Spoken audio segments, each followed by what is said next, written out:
Right, let's try this.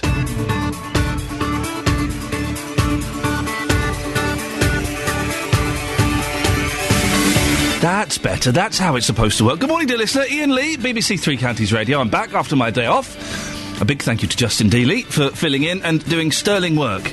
If some of your comments are to be believed, he was better than me. I don't think so. He's good. Well, maybe he was a little bit. Anyway, lots coming up on the show this morning, including She's Not a Celebrity. Get her out of there. MP Nadine Dorries has been booted out of the jungle.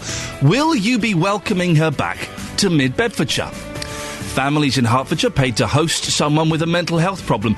Would £600 a week be enough of an incentive for you to do the same? And Justice Secretary Chris Grayling is expected to make an announcement about whether prisoners should get the vote. Should some prisoners be able to vote? All that and more. Get in touch. Facebook.com/BBC3CR. Text 81333, starting your text 3CR. Or the best way is, of course, to give us a phone call. 08459 455 555. BBC Three Counties Radio. Can I just say, by the way, there was a vicious rumour started by someone on Twitter yesterday who... I was away having things done, bits and pieces. And a friend tweeted, "Good luck with the hair transplant, Iain," on Twitter. And I replied, "Thanks, mate." Suddenly, you have to be so careful what you say on Twitter, suddenly that becomes fact.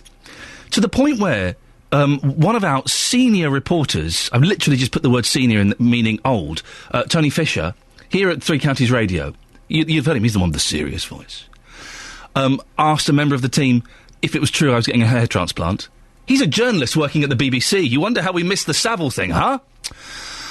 And then on Twitter, the editor of Men's Health magazine sent me a message saying, "Iain, would you like to write an article for us about hair transplants?" I said, yes, it was £500. I don't care. I'll take the money. So I'm not having a hair transplant. I've got thick, luscious locks. These bad boys, they're going grey, but they ain't going nowhere. Now, did you watch I'm a Celebrity last night? Well, this happened. The public have decided the first person they want to leave I'm a Celebrity 2012 is... Nadine. Told you! Say goodbyes, and we'll see you across the bridge in just a couple of minutes. Have a good day, everybody. Doesn't it annoy you when people celebrities get voted out? Oh, I told you it would be me. Of course you're going to say it to you because you're covering your bases. You're hoping it's not. Well, Nadine Dorries, MP for Mid-Bedfordshire, was the first, in inverted commas, celeb to be voted out of the jungle. This is what she's been up to while she's been away from her constituency. I didn't make it. It's what life chucks at you. Ostrich anus. That makes you stronger. What am I doing? I only realised coming in here that I stopped laughing the day I became a politician. Come on, love. Pull yourself together. That in itself was a bit of a shock. Do you feel nervous about going home? What, after eating spiders? I think that I've learned to be myself again. I think it's changed my life. This has happened. Well, while she was in the jungle, this is what Nick Clegg had to say. Of course it's unwise. Look, we're all elected to do a job for our constituents. We all are, whatever party we come from, and that's what people quite rightly expect of us. And it's no wonder that people have been as unhappy as they have at the decision from one member in this House to eat insects in the jungle instead. On the plus side, though, she has learnt something. We MPs complain all the time that more people vote on X Factor final, sorry, I shouldn't say that, and but I'm a Celebrity, get me out of here, than they do in the general election. And that's your motivation for doing the show? But absolutely, people need to we MPs and anybody in public life needs to go where people are going to understand why. And that's one thing I've taken from here. I completely understand why more people watch I'm a Celebrity than vote during the general election. Well, did it work? Of course it didn't work. If that was her idea, was to go and spread the word of politics and get the kids interested in... Well, in my opinion, it didn't work. Do you think it did? That more people are now interested in politics after seeing her on that? Well, our reporter Justin Dealey will be at Amped Hill later this morning if you'd like to have your say. And in the meantime, you can give me a call or send me a text. Will you be welcoming Nadine Dorries back to Mid-Bedfordshire? 08459 455 555. You can text as well, 81333, starting your text 3CR. Will you be welcoming her back to Mid-Beds? Or are you not that bothered, really? I like that song, but the bit where she says, "I say to thee," that makes me uncomfortable for some reason. Why would you start speaking old Shakespearean language? because you're in love, Diana. That's just a ridiculous thing to do, isn't it? On the subject of the and thee, it's different thee, obviously. That one in her song's got 2 E's. But I only found out at the weekend there are rules as to when you say the and thee. There's a rule, there's a grammatical rule. No, there is, I know, and I had this argument with my wife because she was teaching it to my boy. I said, well, don't listen to her, that's nonsense. And then she trumped me by Googling it. And it is true. I can't remember what the rule is. Could someone phone in? 08459 455 555. I know, more important things to talk about, but this is going to drive me mad. What's the rule for when you say the and when you say thee? So the book, the book. There's a rule. And I can't remember what it is. One of you will know. And it's odd that my wife knew that, because she doesn't know things. I don't rephrase that without being rude. No, I can't. She doesn't know things. She doesn't, because her mum's Greek, so she was brought up not knowing a lot of English things, even though she is English. Like, she doesn't know sayings. She doesn't know too many cooks spoil the broth, or a bird in the hand is worth two in the bush. She doesn't know those things. Right? So you'll say, a bird in the hand, finish the sentence, and she'll go, it's like a car. She doesn't know. But she knows the rule for the and thee, and now I can't remember it. I'm getting blank looks from my production team, which is kind of what I tend to get from them anyway.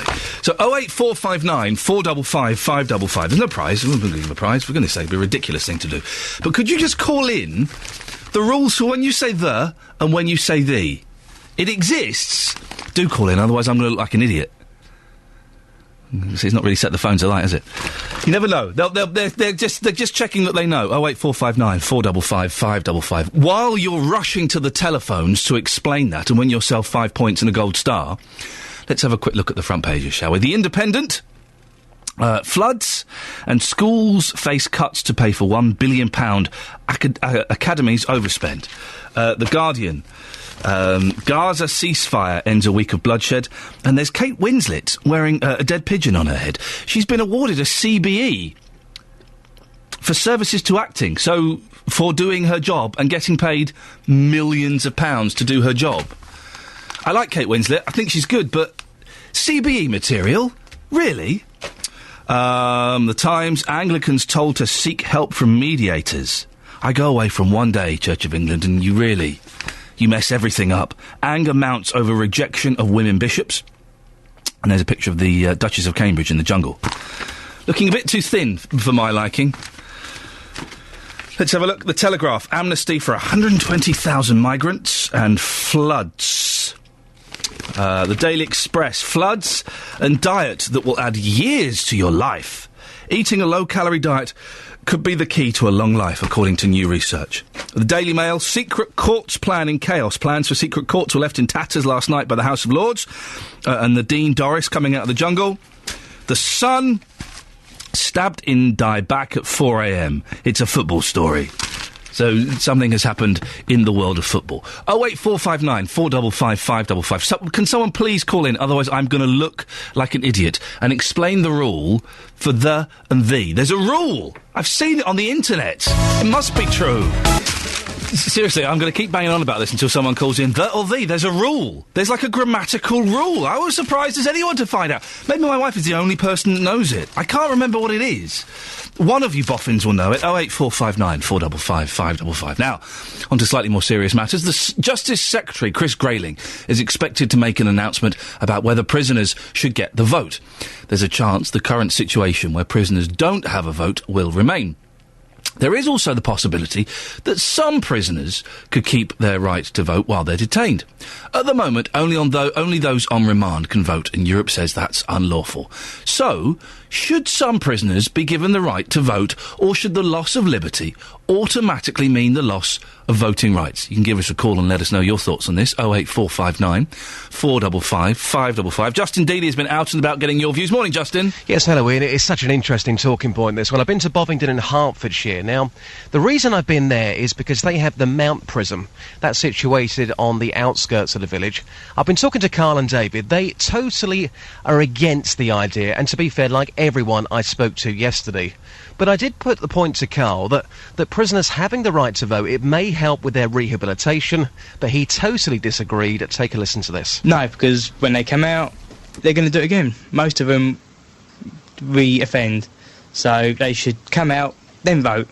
And if they get put back in, it's their own problem. But you're quite angry about this, aren't you? Yeah, I am. Yeah. No, so I just don't think prisoners should be allowed to do anything.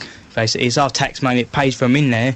So why should they get to do anything? So you think make it as tough as possible, take the TVs off them, don't even think about giving them the right to vote, make it really, really tough, so when they do come out, they'll never want to go back there again. Yeah, let's make it hard for them inside. Not easy. So, I'd go to prison, someone said TV, 3 meals a day, cushy life, You make it sound so easy. Well, it is, they do a petty crime, get banged up for 6 months, and they live better than what we do. So. An absolute no as far as you're concerned. David, just briefly a word with yourself. What's your views on this, prisoners and the right to vote? How do you see this? I don't think it's right either. They shouldn't be voting for what essentially affects the people outside of prison. They can vote for their own things in prison, I don't care there, but they shouldn't be affecting the rest of the county that they happen to be in jail in. So the votes there of Carl and, the views there of Carl and David yesterday in Bovington talking about this. I think the bigger question for me, Ian, is if prisoners were given the right to vote, if that was to happen, well, would they vote anyway? I mean, are they all in prison this morning laughing about the fact we're talking about this morning? It's just such a fascinating talking point. How would this work? It's so much to talk about, clearly. There is, Justin. Thank you for... Justin, by the way, thanks very much for yesterday. Yeah, thank you. I don't know, people on Facebook were saying you're better than me. No, they did not say that. They did not say that. They did say it, and it's been... I've deleted it, don't worry. But thank you very much. Cheers, Justin. You see, it's not a hair transplant. It is interesting, isn't it? 08459 455 555 is the phone number. What do you think? Should prisoners be given the vote? Some prisoners? Or once you're in prison, is that it? You lose all your rights. Well, Dr. Iain Murphy is a lecturer in law at King's College. He joins me now. Good morning, Doctor. Good morning. Britain has, for 7 years, been battling a European ruling requiring it to lift its rule on, ban on prisoners voting, which I think has been in place for about 140 years. Why has this been going on for so long? Well, it's been going on for so long because neither this government nor the Labour government before it actually wants to comply with the court's judgment. So the governments have been dragging their feet and trying to avoid it. How likely is it that prisoners will get the vote? I think it's difficult to say. In law they have to, but the government seems very much opposed, and obviously for the prisoners to get the vote, the government would have to take some action. It would have to introduce legislation into Parliament and steer that legislation through Parliament. So it really depends on how much the Prime Minister and his government is willing to play chicken with the European Court of Human Rights on this. So you say by law they have to have the vote. That's European law, isn't it? Yes, that's right. It's international law, really. Right. It's the European Convention on Human Rights. And what could happen to the government if they keep refusing to change legislation in this country, keep breaking the law, effectively?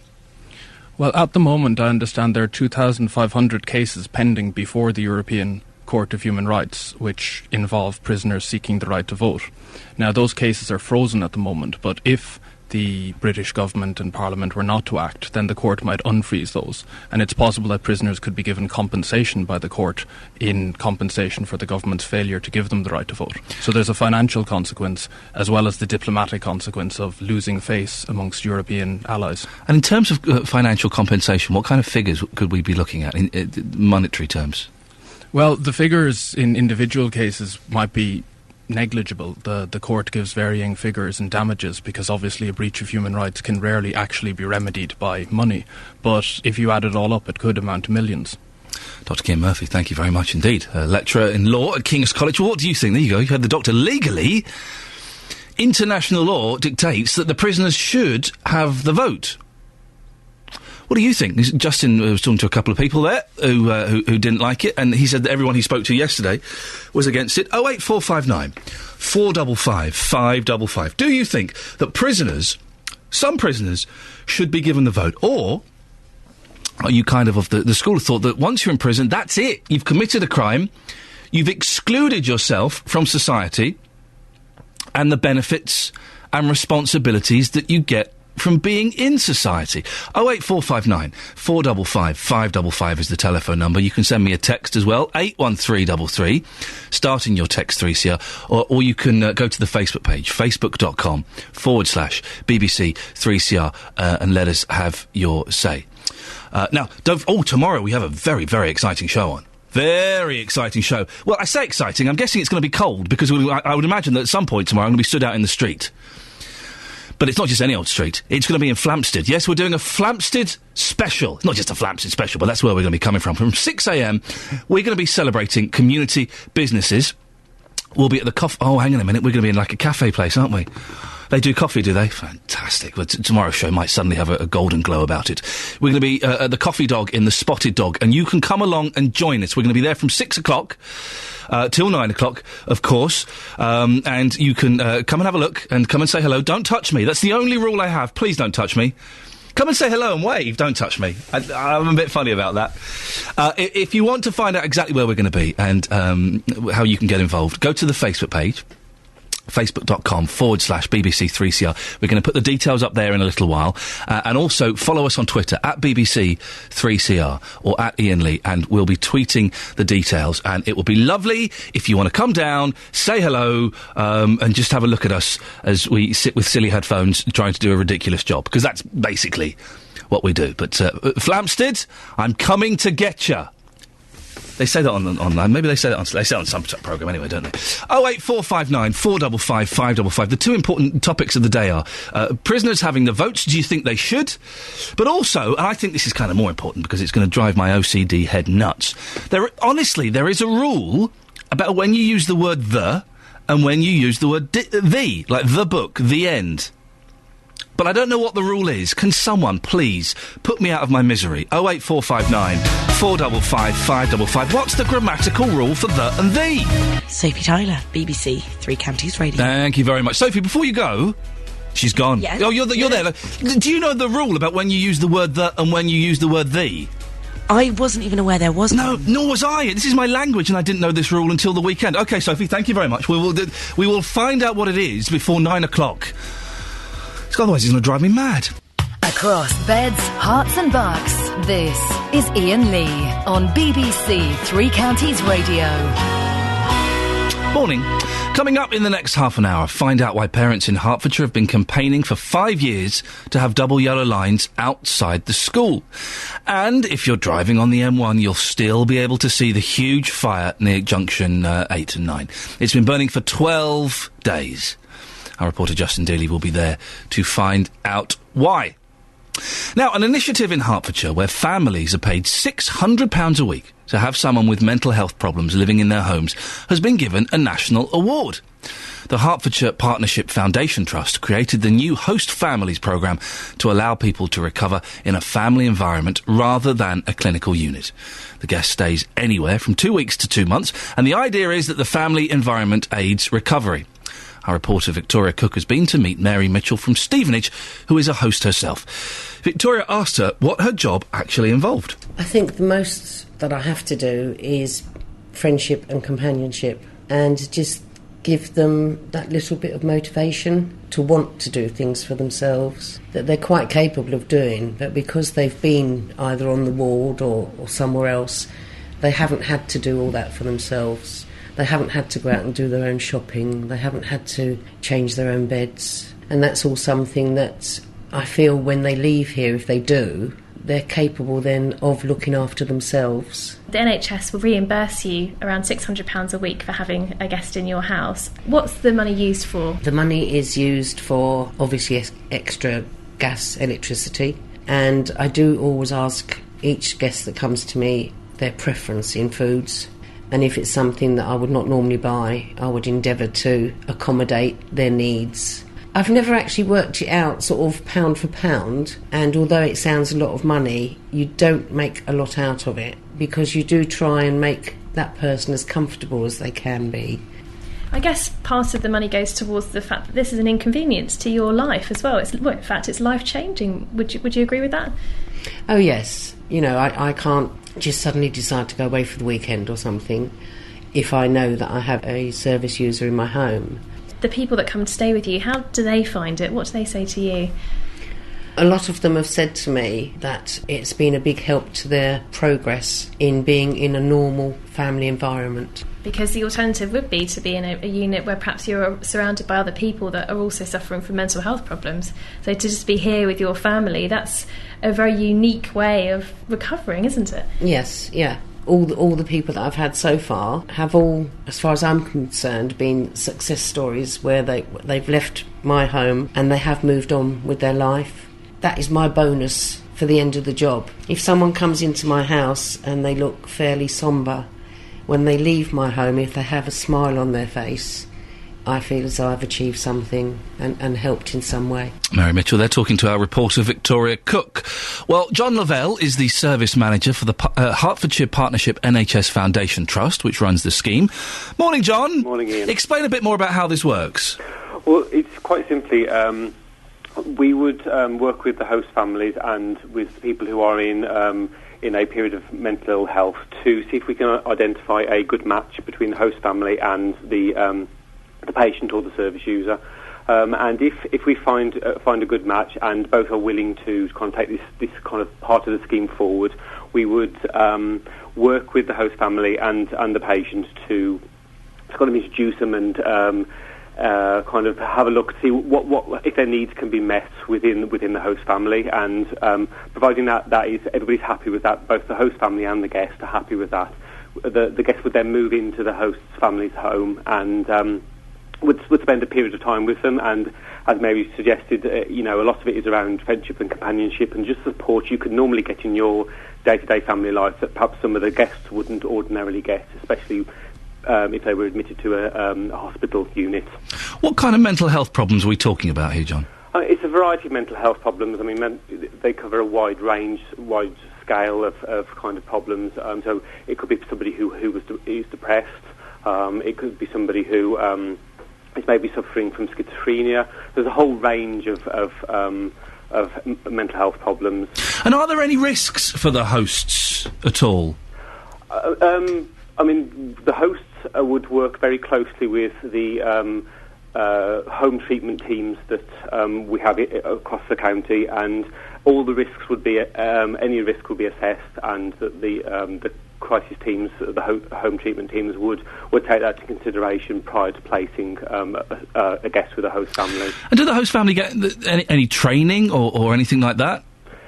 The host families will have an induction, so there'll be something around understanding about mental ill health, how it can manifest itself, what people would experience when they're having a period of mental ill health, and certainly we have had previous guests that would come and talk to host families about their experience, about their own mental health.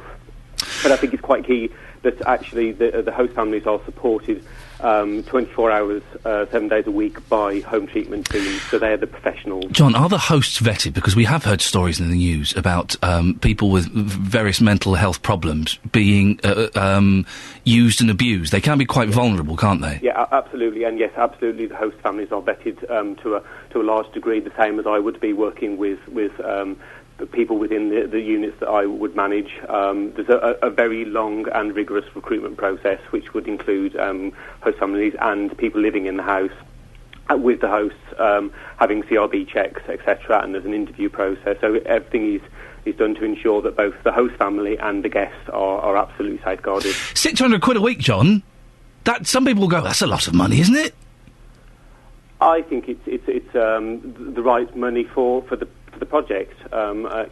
We've got to take in mind that I think, as Mary said, this is a significant impact on the host families' lives, and they can't just go away for the weekend or kind of change their plans at the last minute, because they have to consider the guests. So I think it's the right amount of money. And how much does that cost compared to the cost of treating people in hospitals?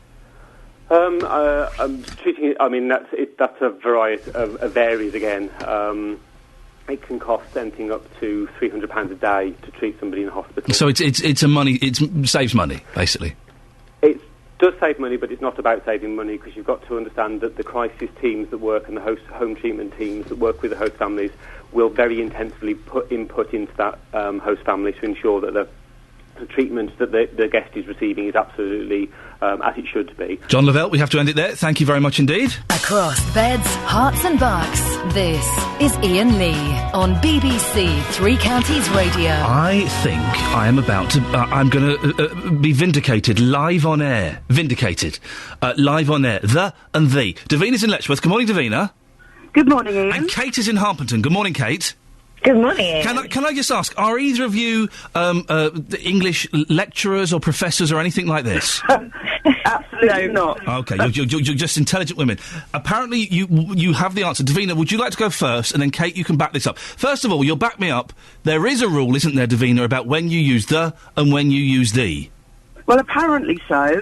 It's quite strange, actually, because I only found this out at the weekend myself as well. Really? What was happening at the weekend that we're all being educated like this? I know. I mean, I had no idea there was a rule, although I do always use the right the and the. Yeah. But apparently my sister told me this rule at the weekend. Go on. Now, if the word starts with a vowel, for instance, orange, you say, can you pass me the orange? The orange. But if it was like a pear, you'd say, can you pass me the pear? And it just sounds right. I don't remember being taught it. Kate, does that tally with what you were going to say? Well, no, I was going to make an educated guess, actually. Educated guess? Well, let's have that then. Well, you sounded so miserable about it. I wanted to put you out of your misery. Oh, thank you, Kate. I am miserable about it. It's upset me. But I would have thought it was something to do with the proper noun, so it would be the Iain Lee, whereas it would be the Iain Lee Show. Well... that kind of sounds right to me as well. That does sound right to me. You've confused me now. Because Davina's sounded right, but it's different from what you're saying. So I think it's the Iain Lee Show. But which... what should... So, Davina, should it be the Iain Lee Show or the Iain Lee Show? The Iain Lee Show. But Kate, you're saying it should. You're saying it should be the Iain Lee Show because it starts with a vowel. But what about? I think it sounds right saying the Iain Lee Show. The Iain Lee Show. Let me. You'll have to Google it, Iain. Let me try this. Hang on. You're listening to the Iain Lee Show. You're listening to the Iain Lee. No, I would say the Iain Lee Show. And what's the other speaker's name? Davina. Davina, this is Kate. Kate, this is Davina. Welcome. Hello, Kate. Davina, hi. So hi. Would you say this is the Davina? Or would you say this is the Davina? The, because it starts with a consonant. See, I think the sounds right if you're stressing it's a name. Right, listen, but I'm going to get rid of both of you. Davina and Kate, thank you very much. Good effort, but you've just muddied the waters even further. Davina and Kate, excellent work. Can we get someone who actually knows the answer, please? Don't go. Call 08459 455 555. 08459 455 555. BBC Three Counties Radio. If you're on the M1, you should still be able to see the fire that's on there, sort of in between junction 8 and 9. It's blazing away. It's smaller than it has been, but it's still flames licking the sky. It's been burning for 12 days. It's at a wood recycling centre in St Albans, and because the fire service is using so much water, residents living near Apswan Lane had their water supply affected. The company, Wood Recycling Services, well, they say there's a possibility the fire could have been started by accident, perhaps even by a spent firework. Well, our fire correspondent, Justin Dealey, is at the site. Justin, you probably got yourself your own little bunk bed there now or something. I mean, you're there all the time. I am, but it is improving, that's for sure. I know that you were driving up the M1 this morning. Yeah. You saw it. You've got to say, things are certainly getting better. Oh, it looks a lot better. I was expecting it to be more smouldering, though. It's still got flames coming off it, hasn't it? And they're still receiving calls as well. What I would say, I have got one of the most creative emails we have ever received at the radio station to come. That's on the way very, very soon. Ooh. Up first, though, Ian Markwell, who's from Hearts Fire and Rescue. Welcome back to the show again. So what's the latest as we currently stand? I'm saying it's improving. Is that the case? It certainly is, yes. As you drive past the scene, you can see that the fire has diminished considerably. Pile has reduced over the last few days. We've brought in the size of the pile, damping down around the edges while still protecting the surrounding pile. So yes, it is improving. And we spoke about the locals and their water supply here. You were saying that's been sorted. They should have full access to their water now. Is that still the case? It certainly is, yes. We're only using water off the site. We're recycling the water around that we've got here. And in fact, another positive is that the electricity should be back on the overhead lines today as well. Fantastic. Now, we had a statement from the company who run this recycling plant a few days ago. They were saying this fire could have been started by a firework. How are those investigations going? They're ongoing. Yes, we had a couple of officers here yesterday that were interviewing members of staff on site that discovered the fire. We're also taking statements from our own officers that were first here, looking at CCTV. But yes, investigation is progressing. Now, if I was a betting man and I had £1 on me, I went into a betting shop today. When do you think this fire could officially go out by? Could I say, Monday, there's £1 and I might win some money? OK. Well, actually go out completely is a difficult term to define. The main body of the fire there, I think we'll certainly be here for a few more days on site trying to control that one. It will then just smoulder away. I mean, we'll have an awful lot of ash left there on site. I predict it'll be a number of weeks yet that does smoulder away. Right, so a number of weeks for the smoke, but as for the fire itself, maybe Monday, I'm pushing you there, maybe Monday? Hopefully. Yeah? Yes. But you are still receiving calls? We are, yes. We are still receiving a few 999 calls from motorists on the M1 in particular. But you would say to those people, everything is under control. We've obviously been here for quite some time now. It's just burning itself out. Hopefully, by Monday or maybe Tuesday, those flames will have gone. So nothing to worry about at all. No, again, we're always appreciative for people to put those calls in, just in case it is something different that they're picking up as they're driving along. But yes, certainly we've got the situation here well and truly under control. Now, Iain, back in the studio, 2 Ians here. You mentioned this earlier in the week, you got slightly confused. Iain, I have got such a creative email here. Who are you talking to now? I'm talking to you. Okay, Iain, back in the studio. Yes, okay, right, thank you. Okay. Peter Rutherford has been in touch overnight, and he says, I telephoned the fire department to suggest that the fire could be put out by the way that forest fires are put out. Go on. By water bombing from an aircraft. Oh. I left a comprehensive message. He says, RAF Lynham is nearby, and they do have C-130 Hercules aircraft. Now, with a roll-on, roll-off water tank system, I seem to think that this fire could be put out within a couple of runs. How creative is that? Iain, the Hearts Fire and Rescue. No, the other one, sorry. Yes, I'll be quiet. Go on. What's your reaction to that, this Hercules aircraft? Could it work? It's a suggestion, and we're always grateful to members of the public for suggestions. What I would say is that I think the topography of this particular site doesn't lend itself to that particular type of attack. We do have the overhead cables running over. There's some housing quite close to the site as well, and I don't think that is a realistic option for us. It would cost you a lot of money as well, but it was a good try, wasn't it? It certainly was, yes, and you're quite right there. There would be a cost implication to us as well for using the military. And he also says as well here on the email, the fire department didn't have the courtesy to ring me back. He says, I wonder if they see this as a source of overtime stretching from now until Christmas. If so, what a disgrace. I wonder whether you would like to investigate. Well, as we're here, I'm going to ask the main man, are you stretching this out for your overtime? Certainly not. We've many other things that we need to be getting on with as well, and as soon as we can withdraw our resources from this site, we will be. And certainly I'll contact Mr Rutherford today. I'm aware of his answer phone message that he left. Have been rather busy over the last week or two, but I will contact Mr Rutherford today. That sounds threatening, Justin. He's going to go and sort it out. I'm sure he won't at all. In saying that, he's a very intelligent man, you were saying. It's a very articulate message he's left on my answer phone, yes, and I will contact him. Mind you, articulate about overtime. I'm not sure on that one. Speaking of overtime, Justin, shut up for a second and let me get a word in edgeways. For goodness sakes, man. Go on, then. Listen, you're off somewhere else after this, aren't you? Whereabouts are you going? Yes, I'm going to Ampthill. I'm talking about Nadine Dorries, the MP for Mid-Bedfordshire, of course, voted out on the TV show I'm a Celebrity, Get Me Out of Here. I have to say, I wasn't expecting that last night. I thought she may last a bit longer. Clearly she hasn't. She's taken a risk. She's gone in there. She's the first to go out. A few weeks ago, we went to Ampthill. People were furious about this. They, of course, they voted her in. They weren't happy. That was a few weeks ago, but their impressions and their opinions of Nadine Dorries, now they've seen her on national TV, have those opinions changed? I'll be live in the Waitrose car park a bit later. Justin, thank you very much indeed. Johnny Mitchell, Big Yellow Taxi. Now, a school in Hertfordshire says it's still campaigning to have some double yellow lines outside it 5 years on. It's got to the point now that parents of children at Fleetfill Infant School in St Albans have started a petition. Neither Hertfordshire County Council nor the local district council have been able to come up with a solution. Sonia Markey is both a resident on the street, Royal Road, as well as a parent of children at the school. I live right next door, so it's going to be an issue for me because the yellow lines are going to go right up outside my house. As you can see, the road is pretty full during school time.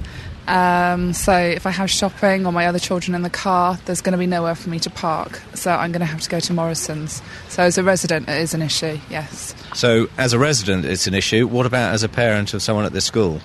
As a parent, the parking is an issue. For the children crossing here, they can't see either side of the cars. As you can see, there's cars parked on the zigzag right up lines. to the crossing, yeah. Yes. So you sort of on a double-edged sword for you? I am, yeah, being a resident and a parent of the school. So ideally, what do you want to see happen? Ideally, I'd like to see the crossing moved to the front of the main entrance, not on the side entrance, and this side entrance closed because the side entrance is in a great position for the parents to go in and out of. Well, you can have a look at the road on our Facebook page, facebook.com/BBC3CR. And I want to hear from you. How congested are the streets around your local school? They can be a nightmare, can't they? After 7:30, we'll be hearing from Councillor Chris White, who'll be telling us why this has taken so long. BBC Three Counties Radio, first for news. Catherine? Yeah? Oh, no, nothing. Oh. She wants me to ask about the and thee. She reckons she knows the answer. I don't want to give her the glory. I don't reckon I know. Oh, well, we may come back to you in an hour if we don't know, Catherine. There we go. I don't trust her.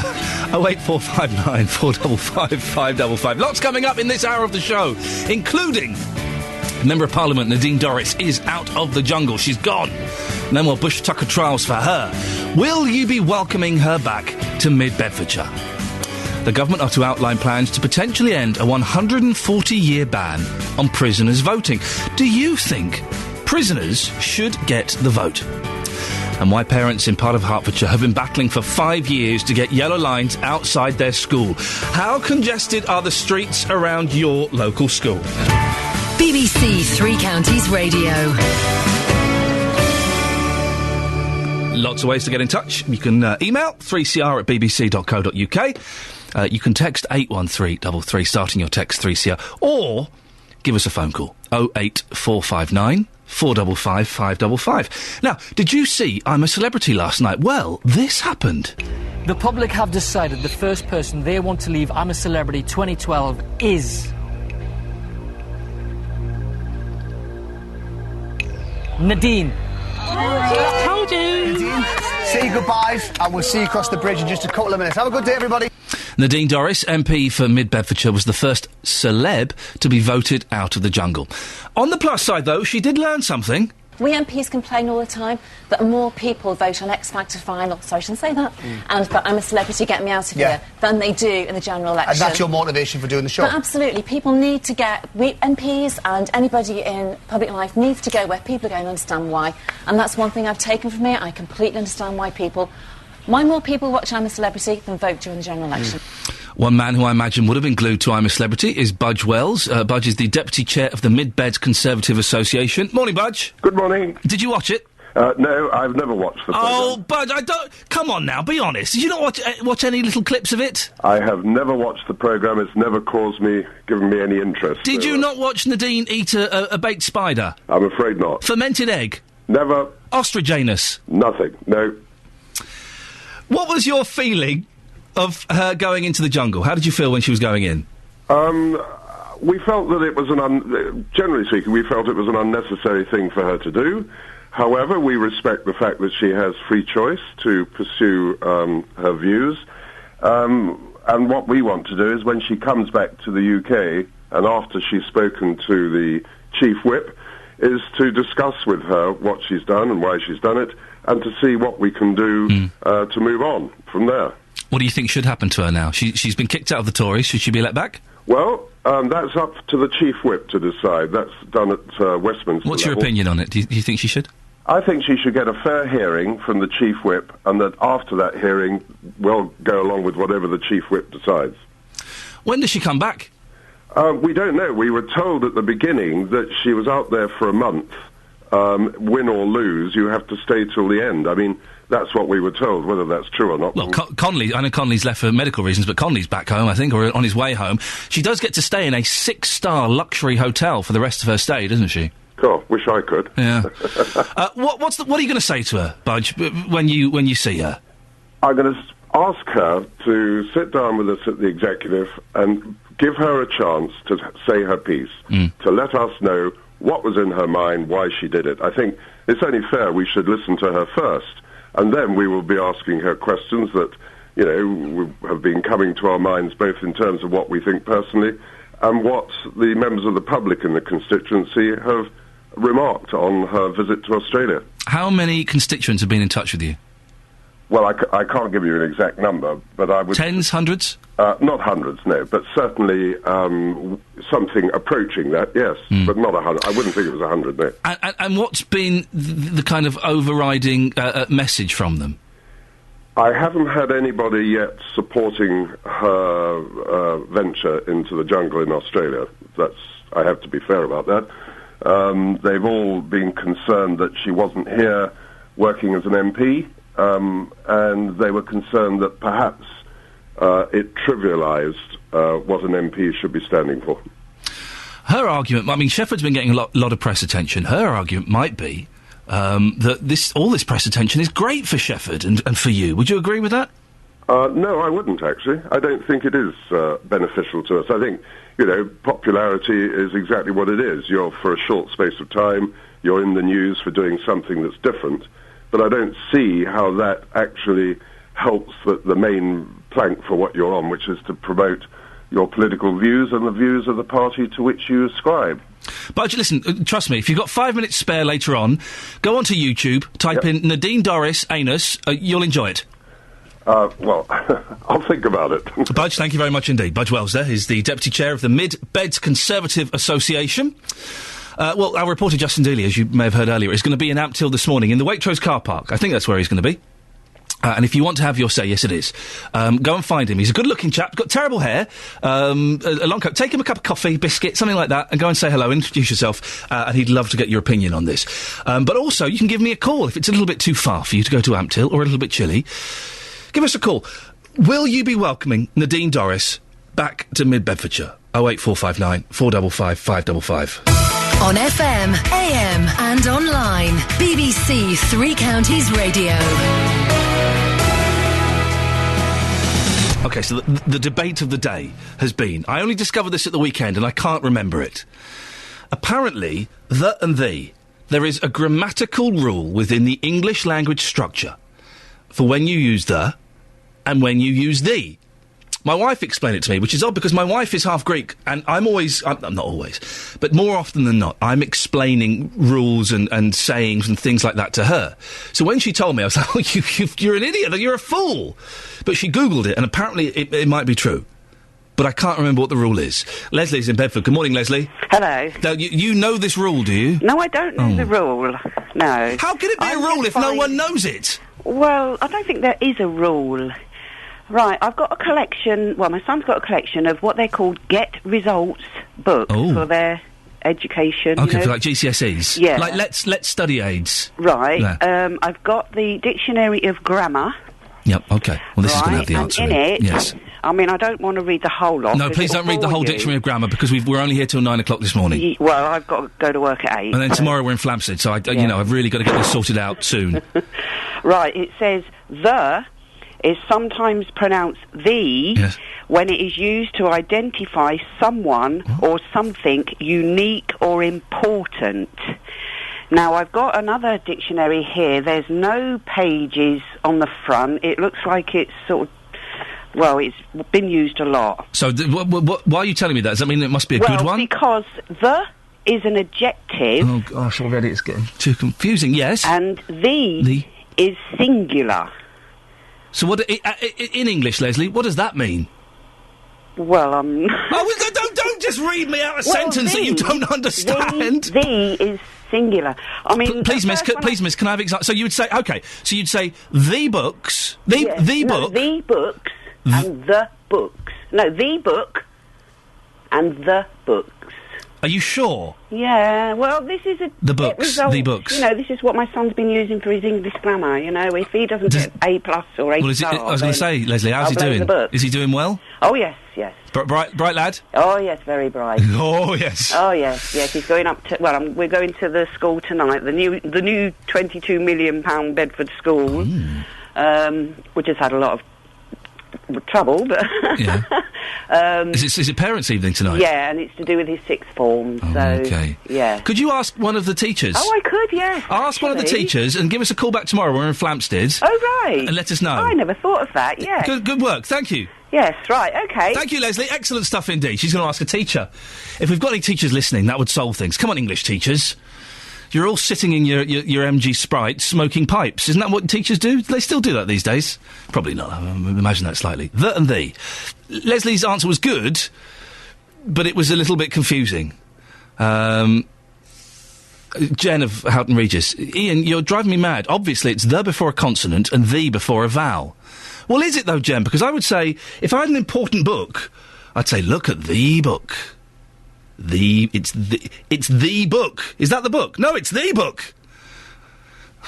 Nick in Hitchin. The or the, just like the indefinite article a or an. The before a vowel. Simples. Pete says, it seems to me you use the when the next word starts with an E. I may be wrong.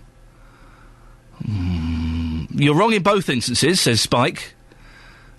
As in up north, it's toot. So toot. What? Toot? Don't throw a third thing into the mix. Colin in Biggleswade. Colin.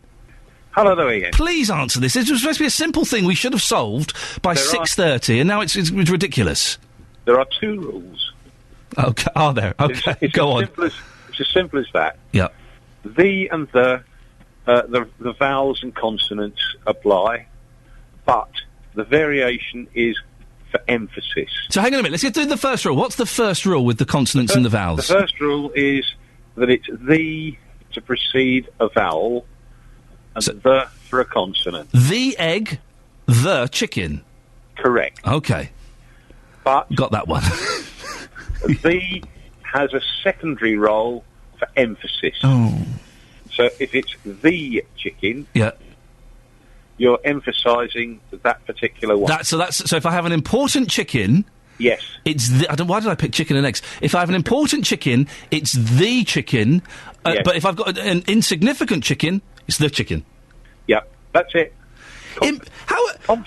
Conversational and emphasis. Listen, I've been speaking. I'm 39 years old. I've been speaking English since I was 17. Hang on, for my whole life. I mean, if I can't learn the blooming language, how are foreigners supposed to learn it? I can't really answer that one because English is a complicated language. It always has exceptions. Colin and Biggleswade, thank you very much indeed. So, if it's a vowel, if the word begins with a vowel, it's the. If it begins with a consonant, it's the. So it's the chicken. Unless it's an important chicken, then it's the chicken. Have we cleared that up now? For goodness sakes. What a mess. 08459 455 555 is the phone number if you want to give us a call. Now, the Justice Secretary, Chris Grayling, is expected to make an announcement about whether prisoners should get the vote. There's a chance the current situation where prisoners don't have a vote will remain. There's also the possibility that some people could keep their right while they're detained.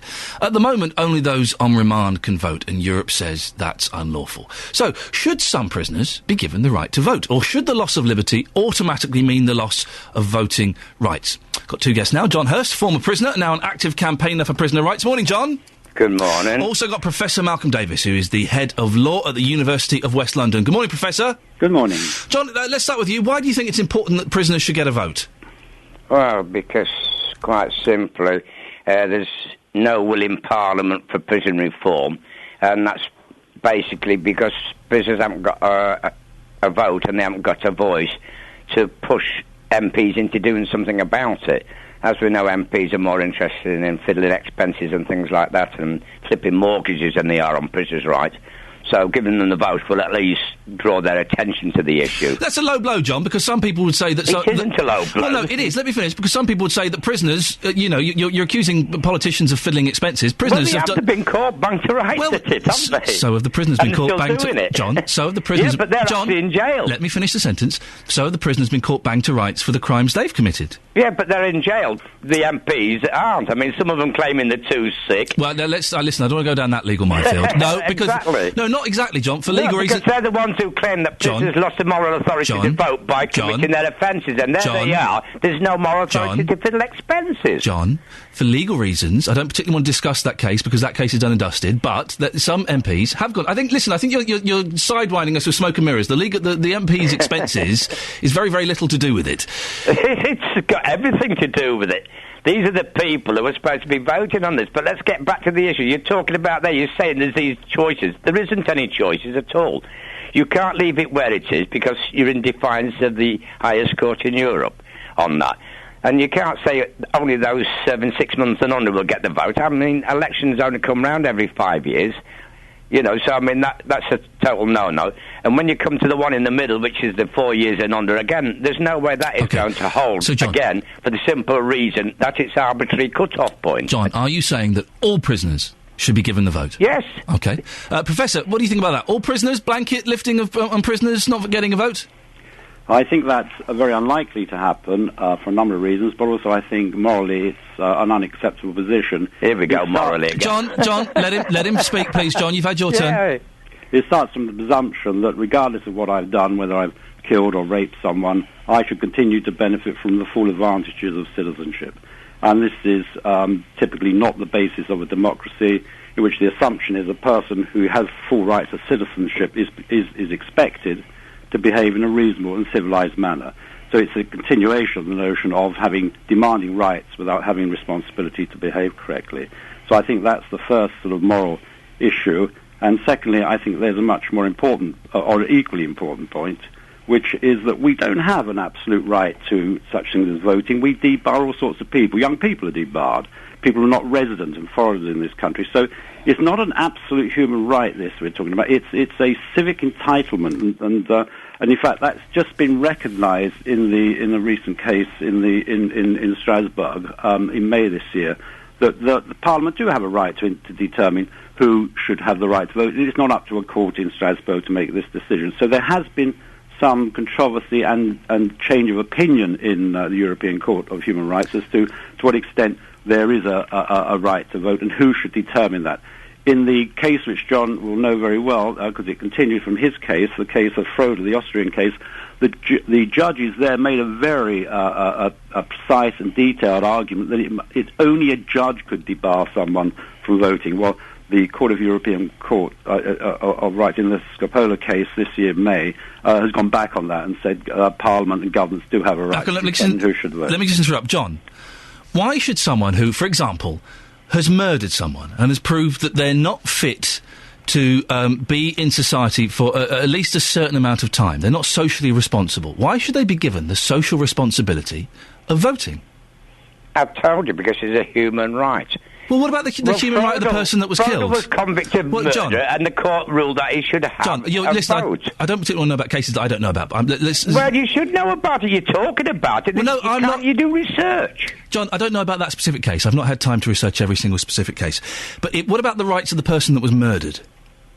What's that got to do with it? That's to do with the criminal law. This is where you people keep confusing things. And what the trouble is, it's all right you going on a show and talking things like that and talking a load of nonsense, but when it comes down to talking serious things, you can't do it. Murder's quite serious, John. I'm talking quite serious thing. Yes, but that's dealt with the criminal law. That's got nothing to do with it. What we're talking about here is human rights law. No, surely nothing. Well, no, how does the human rights law protect those people that are murdered? They don't. Well, exactly. It's nothing to do with them. This is between the individual and John, the state. I'm afraid it is something to do with them. It isn't. Well, of course it is. You're talking out your rear end. It isn't. John, listen. If the person is in prison for killing someone, then the victim of that murder, of course it's about them. No, the criminal law has dealt with them. They've gone into the system. You've had your shout when they've committed the offence. What do you mean your shout? You've had your shout in the court. The victim puts their point, or the victim's relatives, or the CPS puts their point. Wow, you're cold. Hey? I'm you're not cold, John. What I'm doing is I'm dealing with the issue. We don't start clouding it like the newspapers do and the politicians do. You cloud the issues. What we do is we keep this down to people's human rights being abused by the state. But John, the murderer, the very simple point that you're ignoring is that the murderer... No, the criminal law deals with listen that. to the sentence before you start shouting. Calm down. No, you calm down. I'm very, very calm. I don't suffer fools gladly. Go on, carry on. John, listen, John, you are welcome, nor do I. And you are welcome, and I don't suffer arrogance, gladly. You're welcome to put... Go on, carry on. You're welcome to put the phone down any time you want. I'm not going to cut you off. I don't mind, I've got my breakfast here waiting to eat my cornflakes. Go and have it any time you want, fella. Or you could do me the decency of listening to the question and stop giggling about something that's actually quite serious, OK? But it is serious, but you're talking stupid. No, I'm not, John. Can you focus on the topic, please? No, I'm trying to get you to focus on it, and you're trying to go off round the You're being flippant about something that's very serious. You're representing prisoners, and you're actually being quite arrogant and quite rude, I think, and you're being disrespectful to those families of people that have been murdered. No, the criminal law deals with that. Let's deal with human rights law. What were you in prison for, John? Manslaughter. OK. It's a matter of public record. That was 30 years ago. Now, can we move on to the state abusing people's human rights? No, we can't, John, because this is actually quite important. No, this is... Oh, so you don't want to discuss about the state abusing people's human rights? What about the murderers, John? What about the murderers who are abusing the human rights of their victims? Why should they... You don't abuse people's human rights with that. The criminal law, it's a separate issue. You don't abuse people's human rights by murdering them. It's purely about the state and the individual. OK. Check the Human Rights Act, the European Convention. Nowhere does it say any victim of a murder as human rights. That's dealt with under the criminal law. Wow, John. I know, wow, your ignorance. No, your arrogance. My ignorance butting your arrogance, man alive. I know whose side people are going to be on, John. Malcolm, let's see if we can get some sense from you. Can we... Listen... God, you're funny. Malcolm, it's been ruled that we are breaking the law by not letting prisoners have the vote, the European and international law. We can't pick and choose the laws that we want, though, can we? No. Well... We are talking about the European Court of Human Rights, and the problem with the Court of European Rights is that it has no democratic mandate, and it's not particularly accountable to anyone. And it has these problems of reversal of views, and I've mentioned the Frodel and the Scuppler case, where the judge had to make the decision on if a prisoner couldn't have a right to vote, and now they're saying that the Parliament can make a decision. So there is now a recognition that having that change, that Parliament does indeed have a right to determine who in their country has the right to vote, and we must realise that not everyone does have an absolute right to vote, and that's the point I was trying to make. There is no absolute vote. But Malcolm, some people think that prison is punishment, when of course prisons were originally created to be for rehabilitation, and surely rehabilitation should include some form of integration with society, even if it's something like voting. Well, I agree with that, and I think therefore one of the possible solutions, because the government does have to get out of the problem, particularly a coalition government where the Liberal Democrats are very committed to this, aid to the European Court of Human Rights, and secondly to giving prisoners the right to vote, that they will have to come up with some compromise. And also, of course, there is a backlog of I believe, 2,500 prisoners demanding compensation. 3,500. All right, it's gone up now. John probably knows this better than I do. So there is a set of pragmatic concerns. One of the solutions is to build into the notion of people are coming up to release or on release or as part of their parole conditions that they have to go through some sort of a test on civic responsibility. And before they've completed their sentence, because as you well understand, in most determinate sentences, person sentenced to 4 years is actually released after 2 years into the community. It could be a condition of the release that they do some program or they agree to do a program.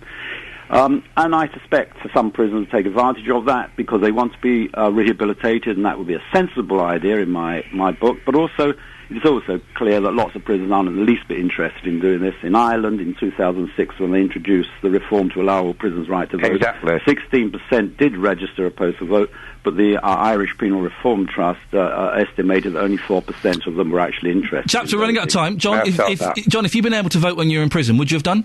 And what would it have meant to you to be able to do that? Because, like I say, it gets them interested. The whole thing about this is when we had the Iraq War, the US and the UK gave all Iraqi prisoners the vote because they said it aids democracy, and that's the whole point. It will aid democracy in this country as well by giving all prisoners the vote. OK, we have to end it there. John Hurst, thank you very much, former prisoner, and Professor Malcolm Davis, Head of Law at the University of West London. Well, there you go, listener. Dear listener, you've heard both John and Malcolm. Should prisoners get the vote? 08459 455 555. You can text 81333, starting your text 3CR, or you can send us an email. Ta. On FM, AM and online. BBC Three Counties Radio. Morning. Iain Lee, BBC Three Counties, 7:32. Coming up in the next half an hour, families in Hertfordshire are paid to host someone with a mental health problem. Would £600 a week be enough of an incentive for you to do the same? And exciting news, the Iain Lee Show, that's me, comes from Flamstead tomorrow. You can join us. I will give you the details in about 15 minutes' time, so make sure you listen to that. We were talking earlier on, just before the news, about whether prisoners should be given the vote or not. 08459 455 5. By the way, this is the vote to bring in MPs and things like that, not the vote on I'm a Celebrity. I'm not sure whether they can do that or not. We're not discussing that today. Paul is in Bletchley. Morning, Paul. Morning, Ian. How you going? Yeah, fine, thank you. What do you think? Should prisoners be given the vote? I think definitely, yes, because I think you want to try and rehabilitate the prison population. You know, it would give prison officers a valuable tool in the rehabilitation process. You know, they can have discussions with them, and I mean, it's obviously most prisoners have gone outside the law in the first place, outside the democratic process, you know, which the reasons they're there, you know, and it might actually make them start thinking, well, you know, I can get my point across in the democratic way. But if they by breaking a law, surely they've excluded themselves from society, so why should they be allowed to say what society does and which direction it heads in? Well, at the end of the day, you want these people rehabilitated. I don't exactly know what the figures are, but I would probably 50% of all prisoners reoffend. Now, that's just what you don't want. You know, you want people to be rehabilitated, and I think I mean, it can be done on a postal vote, so there's virtually no cost to anybody. So they don't have to go down to the local school or the local church hall or anything. That would be good. All right, Paul. So, someone who's serving a few months for shoplifting. Yes. Give them the vote. No, well, no, because obviously, if you're in there for a very short sentence, I think the actual organisational side of things would be very difficult. Right. But a murderer who's in there for life. Well, there are. I mean, if you're a psychopath or something, you know, I think there's certain categories. You wouldn't give them. So let's go through this. So far, we wouldn't give a vote to a shoplifter or a murderer. Yeah. How about a rapist? I think not. No, I think people's sexual crimes. I think you would. Right. You would, but. Yeah, I would say probably 90% of the population you could do, you know, and why not? You know, I mean, David Cameron is trying to be macho, saying, "Oh yeah, you know, we're not going to give." You know, it's just an image, isn't it? I mean, you know, we're a democratic country, so let's engage people in a democracy. Paul, you see, the problem there is if we do give votes to some prisoners, then you, but not all prisoners, then you get the problem of deciding which ones should get the vote. So no to murderers, no to rapists, no to shoplifters, but car thieves, you know, it then becomes a problem, doesn't it? Would you give the vote to car thieves? When you say shoplifters, I would say people under 6 months sentence. It's just, but you would have a select committee that would look at all this, and then... Paul, listen, we have to end it there. Thank you very much. Paul in Bletchley thinks we should give it to some. Not shoplifters, not rapists, not murderers. It becomes difficult, doesn't it, when you have to categorise them like that? And you're not going to keep everyone happy. 08459 455 555. Should we give the vote to prisoners? Now, the Hertfordshire Partnership Foundation Trust has won a national award for an innovative mental health project. The Trust has come up with a new host families programme where people with mental health problems are placed in homes, a bit like foster care. The guest stays anywhere from 2 weeks to 2 months, and the idea is that the family environment aids recovery. Our reporter, Victoria Cook, went to meet Mary Mitchell in Stevenage. Mary is a host as part of the scheme. Victoria started by asking her why she got involved. After being made redundant from a job I was in for 27 years, also losing my husband, I just felt I didn't want to vegetate. I still had something to give. I own my own house, so I had spare bedrooms, which was one of the criterias for the job. And did you have any concerns before you got involved with this, and having someone with a mental health problem in your home? I won't say I didn't, because originally, on talking to my family, my son had quite a lot of concerns, but I have since discussed an awful lot with him, and he is quite happy with the fact, knowing they won't be sending people to stay in my property that are violent or drug users. So, yeah, I'm quite happy to do it now. On your first experience of having somebody in your house, how did that work? And tell me a little bit about that. It felt strange, first of all, and the first few days, I would not say were easy. We tended to work together rather than against each other.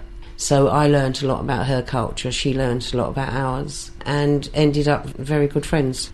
And what happens if somebody becomes more unwell while they're living with you and perhaps has an episode and their mental health problem becomes more severe? How do you deal with that? The first thing we have to do is notify the CAT team, and the CAT team they could be here within 10 minutes. And have you ever had to call upon their services? Once. What was that like for you? It was, I felt a bit of a failure, to be honest. I tried to reason with this particular service user, but she wanted to leave. And at the end of the day, that is their choice. You're like a foster mum in a way, aren't you?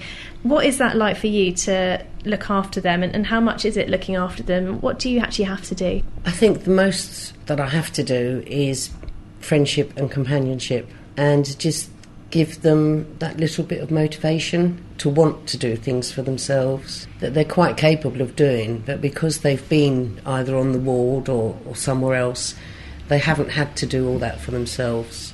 They haven't had to go out and do their own shopping. They haven't had to change their own beds. And that's all something that I feel when they leave here, if they do, they're capable then of looking after themselves. The NHS will reimburse you around £600 a week for having a guest in your house. What's the money used for? The money is used for, obviously, extra gas, electricity. And I do always ask each guest that comes to me their preference in foods. And if it's something that I would not normally buy, I would endeavour to accommodate their needs. I've never actually worked it out sort of pound for pound, and although it sounds a lot of money, you don't make a lot out of it, because you do try and make that person as comfortable as they can be. I guess part of the money goes towards the fact that this is an inconvenience to your life as well. In fact, it's life-changing. Would you agree with that? Oh, yes. You know, I can't just suddenly decide to go away for the weekend or something if I know that I have a service user in my home. The people that come to stay with you, how do they find it? What do they say to you? A lot of them have said to me that it's been a big help to their progress in being in a normal family environment. Mary Mitchell there from Stevenage speaking to our reporter Victoria Cook. Now, Marjorie Wallace is the Chief Executive of the mental health charity SANE. Morning, Marjorie. Good morning. What do you make of this project?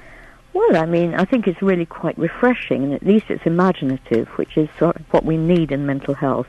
And it's also what strikes me is that I've just been doing a lot of reports about a survey about loneliness and also the dangers of loneliness and people who are acutely mentally ill, you know, how they become more and more isolated from communities and the normal life. So in that way, it sort of seems to strike the right note. I am pleased to see that they say that though it is reducing the pressure on acute inpatient services, and clearly that's what the whole goal is, that they say that they are sort of monitoring it carefully with the crisis and assessment team.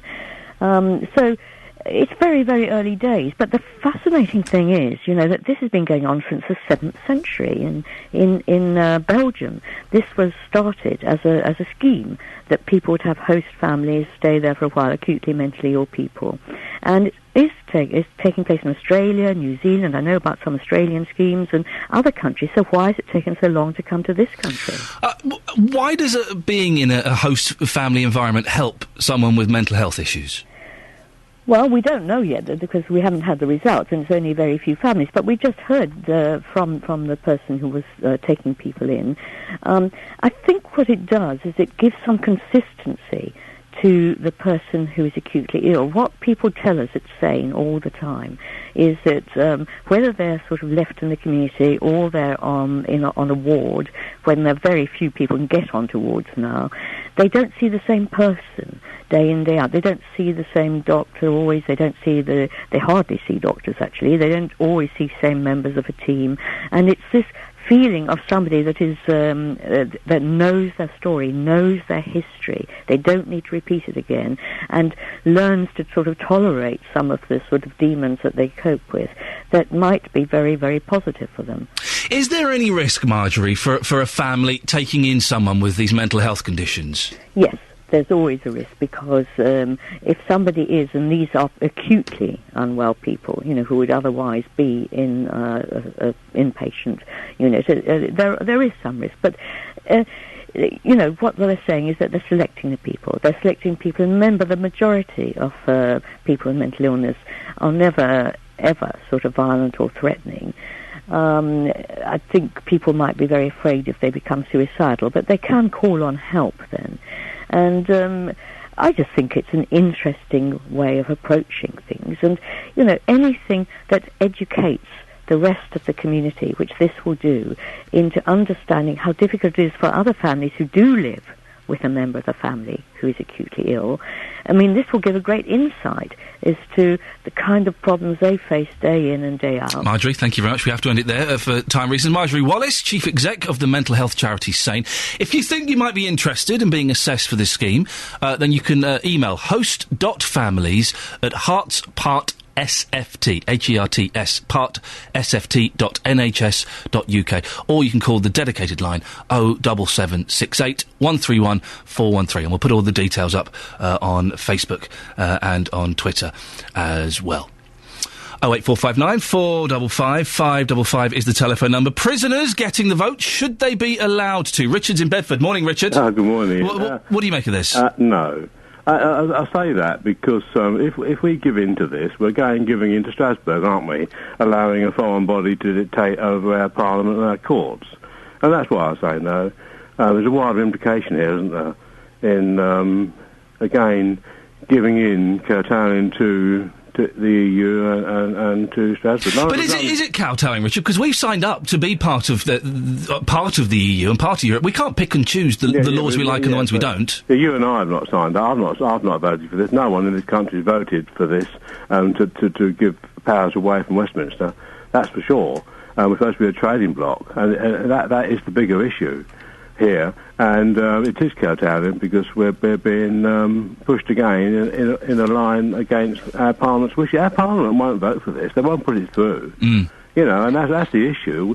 And if we're forced to do it, again, we're losing powers, and that is so serious. Richard, thank you very much indeed. 08459 455 555. What do you think? Should prisoners be giving the vote? I've run out of music. I'm sorry. There's just too much weather over the next few days. Elizabeth, when you say it's definitely not kite flying weather today, when do you think I will be able to take the kite out again? Well, you'll be able to take the kite out this morning because it's breezy enough, but I think you're going to lose it very quickly this afternoon with all those strong gusts of wind. Elizabeth, I shall make sure I'm finished before midday. Thank you very much indeed.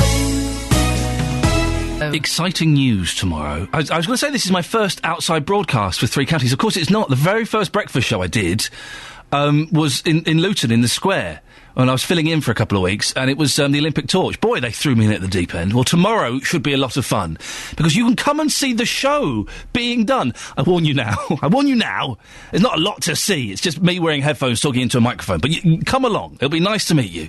Just don't touch me. That's the only rule I've got. I know. Say hello, but don't touch me. We're going to be in Flamstead tomorrow, celebrating community businesses, just like the coffee shop in the Spotted Dog.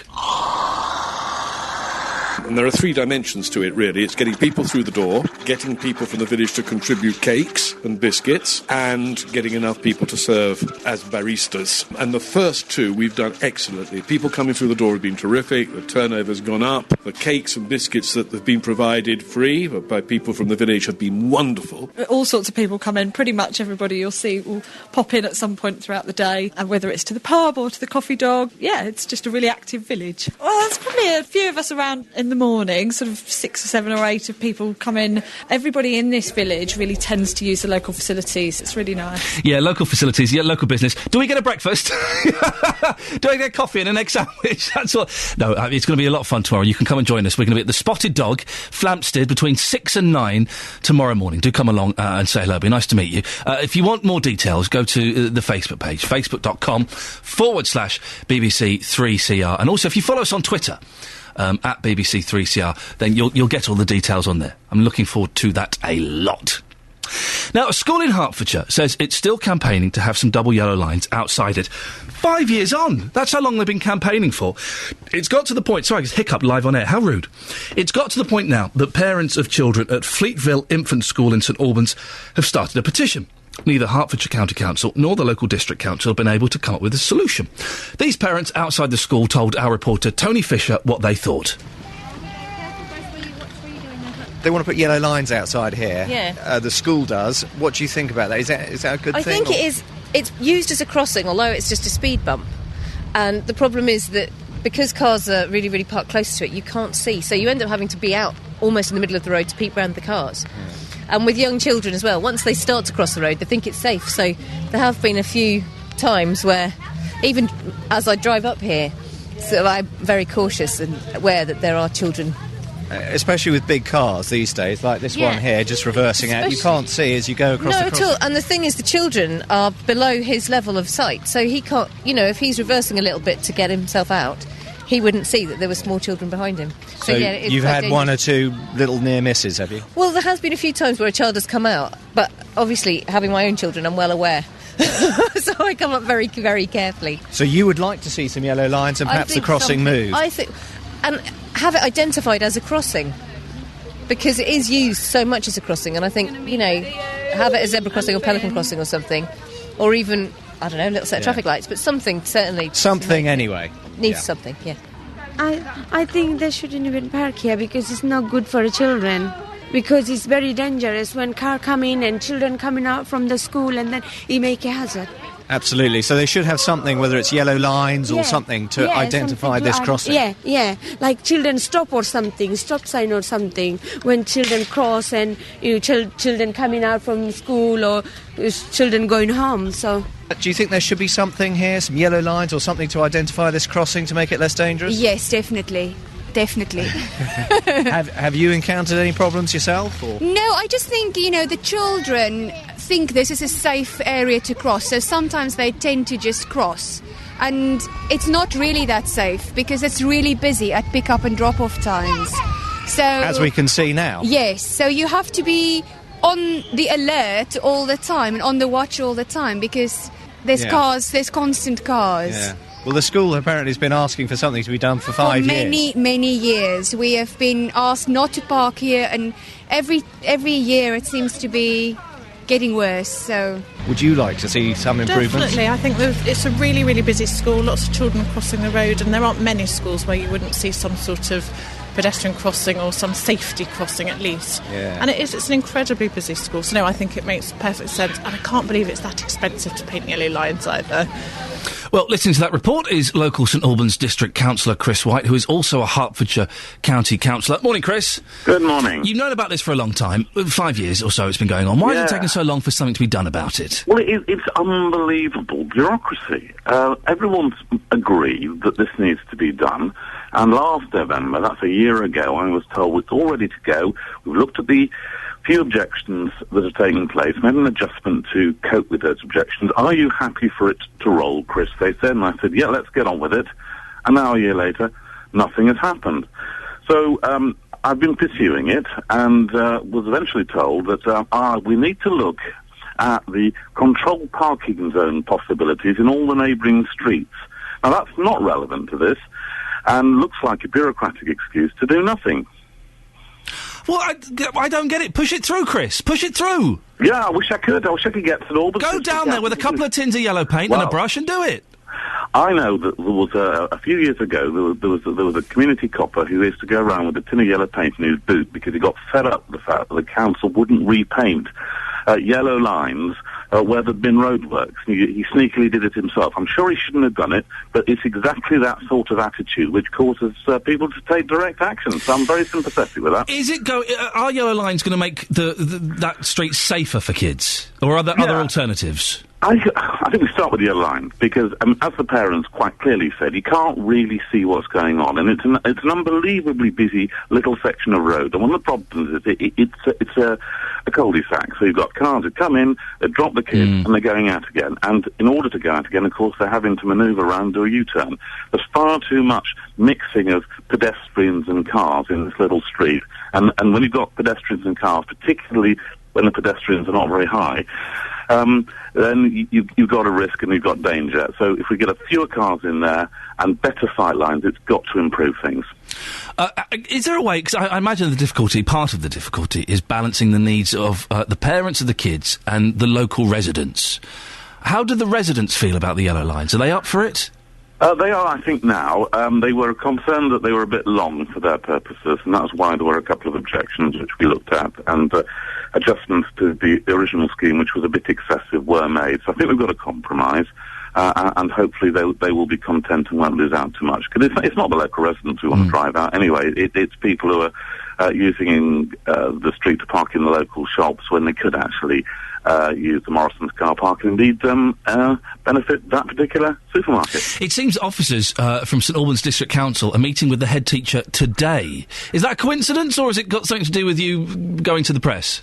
I suspect it's because I went to the press. There was an article in the local paper last week which exposed the nonsense, and I spoke to journalists there, explaining that at one point they actually came to me to see whether I got the original paperwork. Well, whilst I'm happy to oblige, and I never delete an email, it isn't my job to keep the paperwork of highways consultations, and I think that has very usefully, and indeed you very usefully by being down there yesterday, have caused the council to act. But I've got loads of these things all over the district, with very little, very uncontroversial schemes which they're not pushing forward at a reasonable pace. You shouldn't have to wait months, and indeed in this case years, to get a simple bit of yellow paint down. OK, Chris, we have to end it there. Chris White, local St Albans District Councillor, and also a Hertfordshire County Councillor. We've got a couple of statements, bear with me. Hertfordshire County Council say the County Council began an informal consultation in mid-2010 on the addition of double yellow lines. We received some objections from local residents and worked with them to resolve their concerns. As part of an agreement with St Albans District Council, the marking of the new restrictions was put on hold to await the outcome of a second wider consultation. This is now finished, and the council is working with the school and local members to finalise arrangements around the school crossing. And St Albans and City and District Council say that they have undertook a consultation into whether residents-only parking should be implemented in the Fleetville area of St Albans. Since residents-only parking would have negated the need for yellow lines in Royal Road, they've decided to await the outcome of their consultation before proceeding. To be helpful and move the project on, a senior parking officer from the District Council is meeting with the head teacher of Fleetville School today to discuss next steps. What a lot of statements. 08459 455 555 is the telephone number if you want to give us a call. Prisoners, should they be given the vote? And Nadine Dorris, booted out of the jungle last night. She did that annoying thing of as her name was, I told you so. I told you so. No, you do. People always say that to cover their backs, so that if they do get booted out, they can say, I told you so. And if they don't, they can go, oh, what a surprise. But she's out. She's staying in Australia in a 6-star hotel, the Versace Hotel. Will you be welcoming her back with open arms?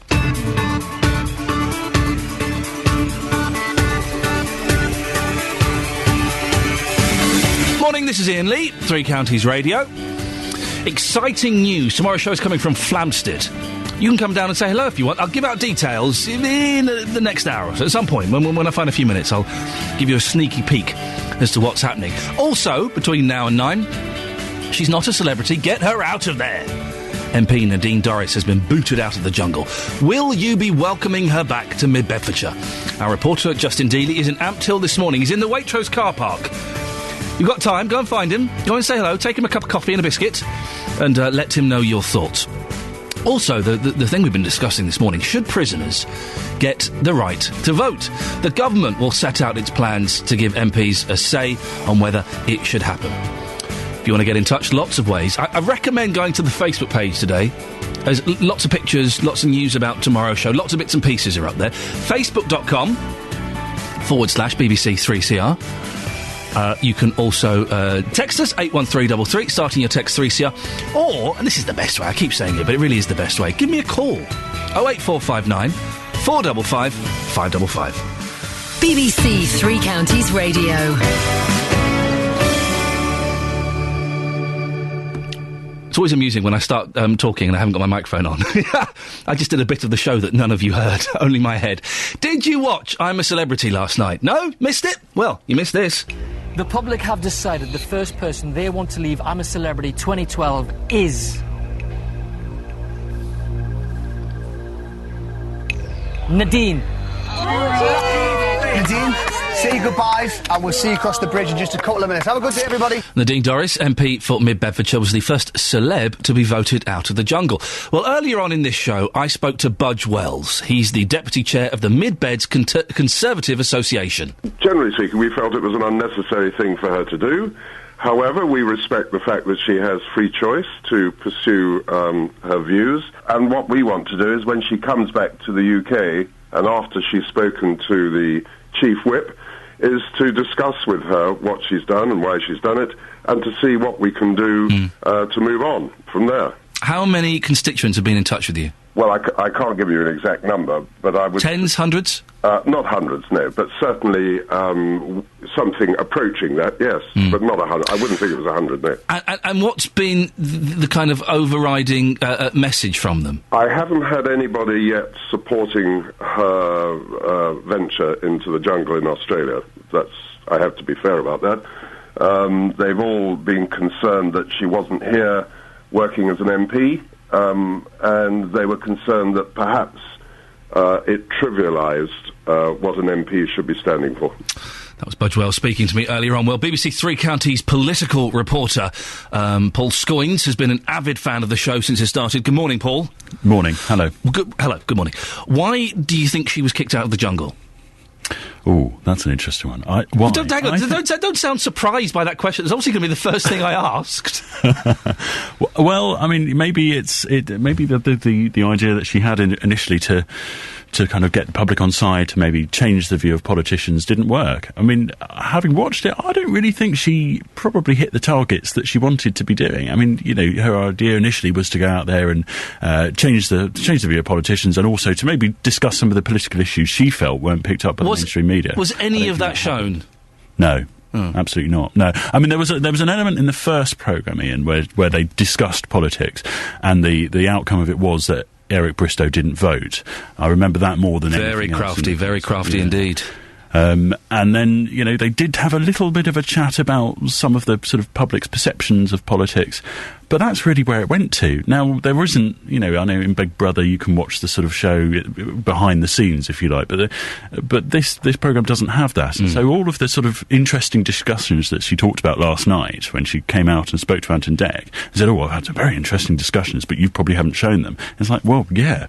But you would have to be, Paul, you would have to be so naive, nay, borderline stupid, to think that an ITV entertainment show, the biggest show they have, is going to show even 30 seconds of a discussion on changing the abortion laws or anything like that. She must be naive to think that was going to happen.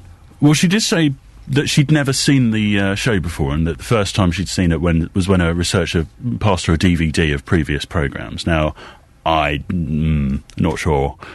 I mean, she must have known. She must have known. She's got some very influential friends in the media. She knows, you know, how to kind of get herself across on television in an interview format. But they must have told her that you wouldn't have been able to sort of get those points across, that the edit would be brutal. And it was in some ways. And I have to say, you know, as the days went on, she became to sort of appear a little bit more needy, perhaps. You know, she was going up to all the contestants and hugging them and kissing them, sort of very sort of over familiar with some people. And I think that sort of maybe people sort of saw that element of her and maybe didn't want to see it. Paul, have a listen to this. I don't know if you heard this earlier on. Nadine Dorries has been speaking to the ITV1 breakfast show Daybreak, which I'm amazed is still going. She was on there seriously. She was on there this morning and have a listen. She says that she's back at work already. Actually, there's been an office set up in my hotel room, and I've already been back at work, actually. What is overnight to you? As soon as I got out of the jungle, I was straight back to work.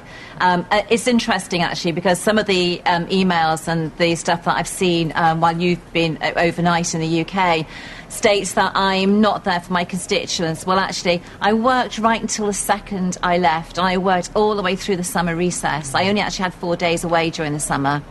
When other MPs were abroad for, 4 and 5 weeks at a time. I worked all the way through the summer. I did my surgeries right up to the minute I left, and only one person has booked in for next month's surgery. So, it's quite interesting. Some of the flack that's been thrown at me just, I'm afraid, isn't true. My office has been manned, my staff have been working hard, and I'm back at work already. Just let you know that Jonathan Vernon-Smith is apparently on the phone trying to get through to our Australian office. He's struggling. This is according to what he's just tweeted. He's struggling. He'll be asking at 9, did Nadine Dorries really do anything wrong? Paul, what did you make of what she had to say there?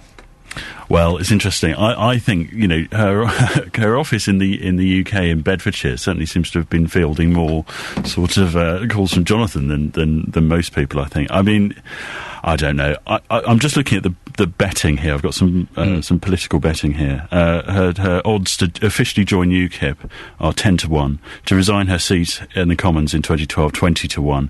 Not to be re-elected as an MP at the next general election, 8-11 on. I don't know. I get the feeling that with a combination of the local party being furious, the MPs and the councillors at the PCC elections blaming her for the loss in Bedfordshire of the Conservative candidate Jazz Palmer, to the Prime Minister having to field questions about it. This is just not looking great for Nadine, and I think that the idea that she feels she's going to slip back into constituency life, she may have only missed a few days' votes and so on in the Commons, but I think this is just going to have a bit of more of a lasting sort of nasty taste, I suppose, for our constituencies. Not as nasty as an ostrich's anus. Paul Scoynes, our political reporter, thank you very much. Well, Justin Dealey has been in Westerning this morning. Justin, how have things been going? Busy? Well, yeah, very, very busy indeed. Again, it's one of the big talking points this morning. Everybody's talking about it. I've been talking to Tony Squires in Westerning, and he's not happy. So, Tony, have you got the red carpet at the ready to welcome back your local MP, Nadine Dorries? Absolutely not. And tell us why that's the case. As I said before, it's one of these things where she's in the public light, she's serving the public, and it's just not the thing to do. Most people have looked at it, they're disgusted with it, to be honest with you. Is she an embarrassment? I think she's an embarrassment. I think a lot of people now that possibly had respect for her, that's not going to be there anymore. So you've lost all respect for your local MP? Yeah, I think that would about sum it up, yeah. Do you think she can carry on being your local MP? Now, if you're saying that, that's one thing, but you're telling me the majority of people you're talking to also have the same view. How can she carry on being your local MP if people see her in that light? Well, she won't. I just don't think she will. In fact, I think as people turn against her, over a period of time, I dare say, time heals. But I think at the moment, she will realise what she's done, and I think she'll step down. And you think people here in the street will quite literally give her abuse as she's walking through Westerning? I don't know about abuse, but they'll certainly voice their opinion. Yeah, it's going to be an interesting time. It certainly is. Thank you for yours. Have a good day. No problem. Thank you. Goodbye. So that was Tony Squires. As we currently stand here, and I'm actually just outside Nadine Dorries' home in Westerning. Now, the curtains are pulled. Obviously, Nadine's not going to be there. We know that much, but her family could be there. So we may get some reaction from the family before 9. We're also going to be hearing from Sean Jackson. He lives opposite Nadine Dorries, and he's actually got some words of encouragement. And he has got a dilemma. As I say, you'll hear more about that before 9 this morning. Intriguing. Justin Dealey, thank you very much indeed. A dilemma. Well, from 9 o'clock, JVS will be discussing this on his phone-in today. He's asking, has Nadine Dorries really done anything wrong?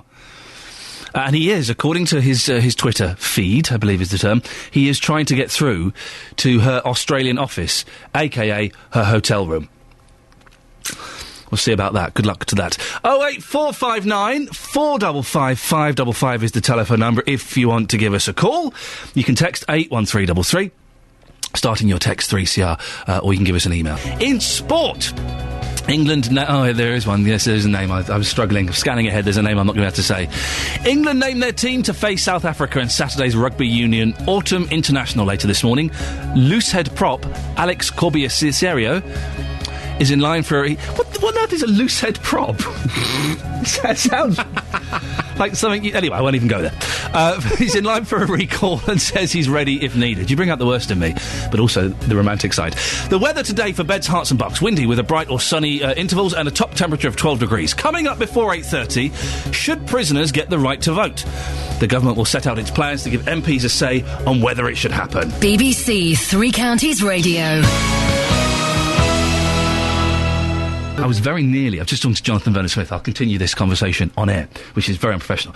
We're talking about having bits of your body removed and lumps and things like that. And I was saying... As you do. As you do. And you can find all this on YouTube if you so want.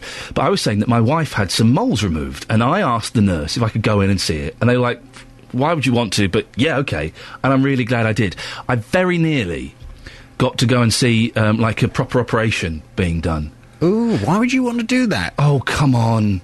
Are you not fascinated by what goes on inside the human body? No. Well, you're fascinated, yes, but I don't want to see it. Oh, I'd love to see it. Really? I would love to see it, yeah. Oh, aren't you funny? Yeah. That makes me feel a bit sick. Did you get through to Nadine Dorris's Australian office, No. aka her hotel room? No, she's been saying on TV this morning, oh yes, well, of course I've got, the minute I got out of the jungle, I set up an office here at the hotel, and I'm running my constituency from the hotel. Yes. Well, I've been trying to get through to her constituency office, because obviously if she's basing it over there in Australia, then, so I phoned the hotel. Yeah. And I got through to a very nice Australian girl. Some of them are. And I said, can I be put through to Nadine Dorries' office, please? And she said, who? Ooh. I said, Nadine Dorries, I understand she's got a constituency office in your hotel in Australia. She's an MP back in the UK. Yes. And she said, I'm sorry, I don't know of anyone by that name. Oh. I said, well, she's been on I'm a Celebrity, Get Me Out of Here. Have you got the I'm a Celebrity lot staying there? And she said, yes, we've got an organiser. Oh. Let me try and get through to an organiser and I'll get her to phone you back. So she phoned me back, this organiser. Yeah. She said, we do not have anyone by that name staying at this hotel. The Versace Hotel? Yes. Can I just ask a question? Did you say you were Jonathan Vernon Smith? Yes. There's your answer then. She doesn't want to talk to you. Is that what it is? Yeah, do you not remember what you did last week to that poor man that you ground into a little pulp? But surely the members of the hotel, they wouldn't know about that, would they? Who knows? It's on the internet now. True. It's probably gone global. Well, I tell you what, between now and 9 when I start, if any of her constituents would like to phone the, I believe it's the Palazzo Versace Hotel in Australia, if you'd like to phone as a constituent and demand to be put through to her office, just let me know if you have any luck. We'll talk about it after 9. I am so staying out of this. I just want to make it clear that I am not encouraging people to phone up hotels in Australia. Well, if you nothing to do with me. Nothing to do with me. That was your call. It's all down to me. So what is on your show this morning, JVS? On the big phone in this morning, Iain Lee, has Nadine Dorries really done anything wrong? So the MP for Mid Bedfordshire says that she's gone straight back to work after being voted off. I'm a Celebrity, Get Me Out of Here. Nadine Dorries told ITV1's Daybreak programme this morning that she set up this office in the Australian hotel that she's currently staying in to carry on her constituency work, and that only one person has booked in for next month's surgery. She also told Lorraine Kelly that she'd asked the former Chief Whip Andrew Mitchell for permission and had warned him that she was going to be doing something rather controversial. So she hadn't mentioned the show to him, that's what's... No, right. Because she says she couldn't. Yeah, of course. Contractually she couldn't, but she had asked Andrew Mitchell if she could have this time off work, and apparently he said yes. You are allowed to tell your boss. So, if she asked for permission and was told, yeah, you can have the time off... Yep. If she has, and she says she's had her constituency office working tirelessly while she's been in the jungle, if the minute she got out, she has set up this office in her hotel room and is now working on behalf of her constituents in this hotel in Australia, has she really done anything wrong? Has everything been forgiven? From 9 this morning, 08459 455 555. I'd like to hear your view. And if you are a constituent, and if you can try and get hold of her in her office... Don't. Does she answer the phone? Don't encourage it on my show. Why? I don't know if you've seen the front page of the Daily Mail the last sort of few months. The BBC are under attack. Really? Yeah, I don't want to be part of that. Oh. I've only just started. I have 2 children to feed. I want both of them to eat this Christmas. Thank you, Jonathan. Thank you. Ta-ta. Quickly, please. Got important stuff to do. What a cackle. What a terrifying cackle. Call 08459 455 555. 08459 455 555. BBC Three Counties Radio. Now, we've been talking about this all morning. For the first time, the government is expected to formally open the door to the possibility that some convicted prisoners should be allowed to vote. Only last year, MPs voted to keep the blanket ban on prisoner voting, but the issue is back in the spotlight, with the European Court of Human Rights urging Britain to lift the ban. Phil is a former prisoner who lives near Dunstable. Morning, Phil. Good morning. Should prisoners be allowed to vote? No, they shouldn't. Why not? Because going to prison is supposed to be a punishment, and you've obviously done something against society to end up in prison, so why should you expect society to treat you as a law-abiding member of the public when you're in prison? Some people might say that prison is not meant to be a punishment, it's meant to be a rehabilitation, and that by allowing prisoners to vote, that is, in a way, part of the rehabilitation. Well, yeah, prison is supposed to be rehabilitation as well, but if you was in a prison, you would clearly see that perhaps 50% of the people in that prison don't want to be rehabilitated anyway, and you're never going to change them people. So why should they be allowed to vote? Phil, if you'd been allowed to vote while you're in prison, would you have bothered? No, I wouldn't, because I wouldn't have thought that in myself. I wouldn't have thought that I was entitled to do it, so I wouldn't have. Am I allowed to ask Phil what you were in prison for? Oh, it was just for some stuff, what I got up to in the 90s, but I'd rather not really go into that's absolutely fair enough. That's absolutely fair enough. I just thought I'd ask. Yeah. Do you, and you don't think that prisoners actually want to have the vote? No, they shouldn't. And another thing is, though, what would also happen is, right, prisoners get moved around a lot around the country, right? Yeah. So what would happen, say it was election day, like, right, and then prisoners had a vote, and then a lot of them prisoners got moved to another district, and then there was a by-election in that district a few weeks later. Will they be entitled to vote again in that election as well? Phil, listen, I appreciate your time. Thank you very much. Phil from near Dunstable. He's been in prison. He doesn't think prisoners should have the vote. 08459 455 555. What do you think? We heard earlier on from a guy who'd been in prison for manslaughter who was adamant that it's a human right that prisoners should have the vote. What do you think? Paul's in Bletchley. Morning, Paul. Morning. What's your take on this? Well, no, they shouldn't have the vote. Why? Why? When you go to prison, you lose your basic rights. You must do. Well, according to Europe, you don't. It's a human right that everyone should be able to vote, including prisoners. You must be able to forfeit those rights, though. You can't have everything. I mean, you could get a situation where you could get a prison full of men, with 2,000 or so. If it was a local election, couldn't they influence the election?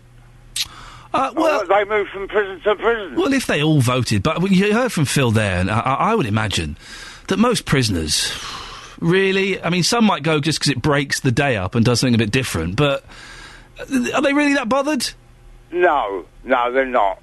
To be honest, it's one man's. It's just one man who's doing a long time, wants something to do. That's all it's down to. Paul, thank you very much indeed. I've got some texts here. You can text any time, 81333, starting your text 3CR. Esther says, prisoners should not have the right to vote because they are in prison. They are in prison because they have committed a crime and violated a victim. Prison means privileges are taken away. Voting is a privilege they can take part in when they are released. Well, according to Europe, it's not a privilege, it's a human right. Richard says, votes for prisoners, they should not be given a vote. We should not take orders from a corruptly run organisation in Brussels. And Steve in St Albans on the email. I think prisoners should get the vote, but only if they have a proven record of partaking in the electoral process, i.e. they voted before. It can't be a denial of a human right if that has never been exercised. That's kind of an interesting take on it. 08459 455 555. Earlier on, we had a very passionate speaker who thought it was disgusting that prisoners didn't have the right to vote. And there are lots of claims being made by prisoners against the governors, against the government, that could result in millions of pounds in payouts. They claim they are having their human rights denied them by not being allowed to vote. 08459 455 555 is the telephone number if you want to give us a call on that. Also, the last half an hour of the show, will you be welcoming Nadine Dorries back to her Mid-Beds constituency? Booted out of the jungle last night, which is a shame because I know that a lot of you were enjoying watching her eat bums and things like that. Booted out. Will you be welcoming her back? Will you be excited that she's coming back? Do you think she's done a good thing for Mid-Beds? Or are you a little bit embarrassed about the whole thing and think it's a little bit awkward and she's done you no favours whatsoever? 08459 455 555. Should we have a quick look at the front page of the newspapers? We've got a couple of minutes before we go to the travel. Let's have a look. The Daily Telegraph. Amnesty for 120,000 migrants. Border agency made little effort to trace missing asylum seekers while assuring MPs that extensive checks are being carried out, report says. And lots of the front pages are about floods, and there's a cracking picture. A man looks disconsolately from a bedroom window as a rising floodwater laps around his cottage. He don't look happy, that fella. You wouldn't, if you were looking out the window and you saw that. The Times. Anglicans told to seek help from mediators. Anger mounts over rejection of women bishops. I thought that that women bishops were going to get through. I thought it was almost a done deal. But no, it turns out it wasn't. The Guardian. We'll take that caller after the news, if that's all right. We're going to get to the news in a second, so we'll speak to Umang in Letchworth in a couple of minutes. Gaza ceasefire ends a week of bloodshed. Israel and Hamas both declare victory after bowing to international pressure. A couple more of these. The Independent schools face cuts to pay for £1 billion academies overspend. The Express diet that will add years to your life. Yeah. The Daily Mail. Secret courts plan in chaos. And The Sun. There's something about football. A man has lost his job or something like that.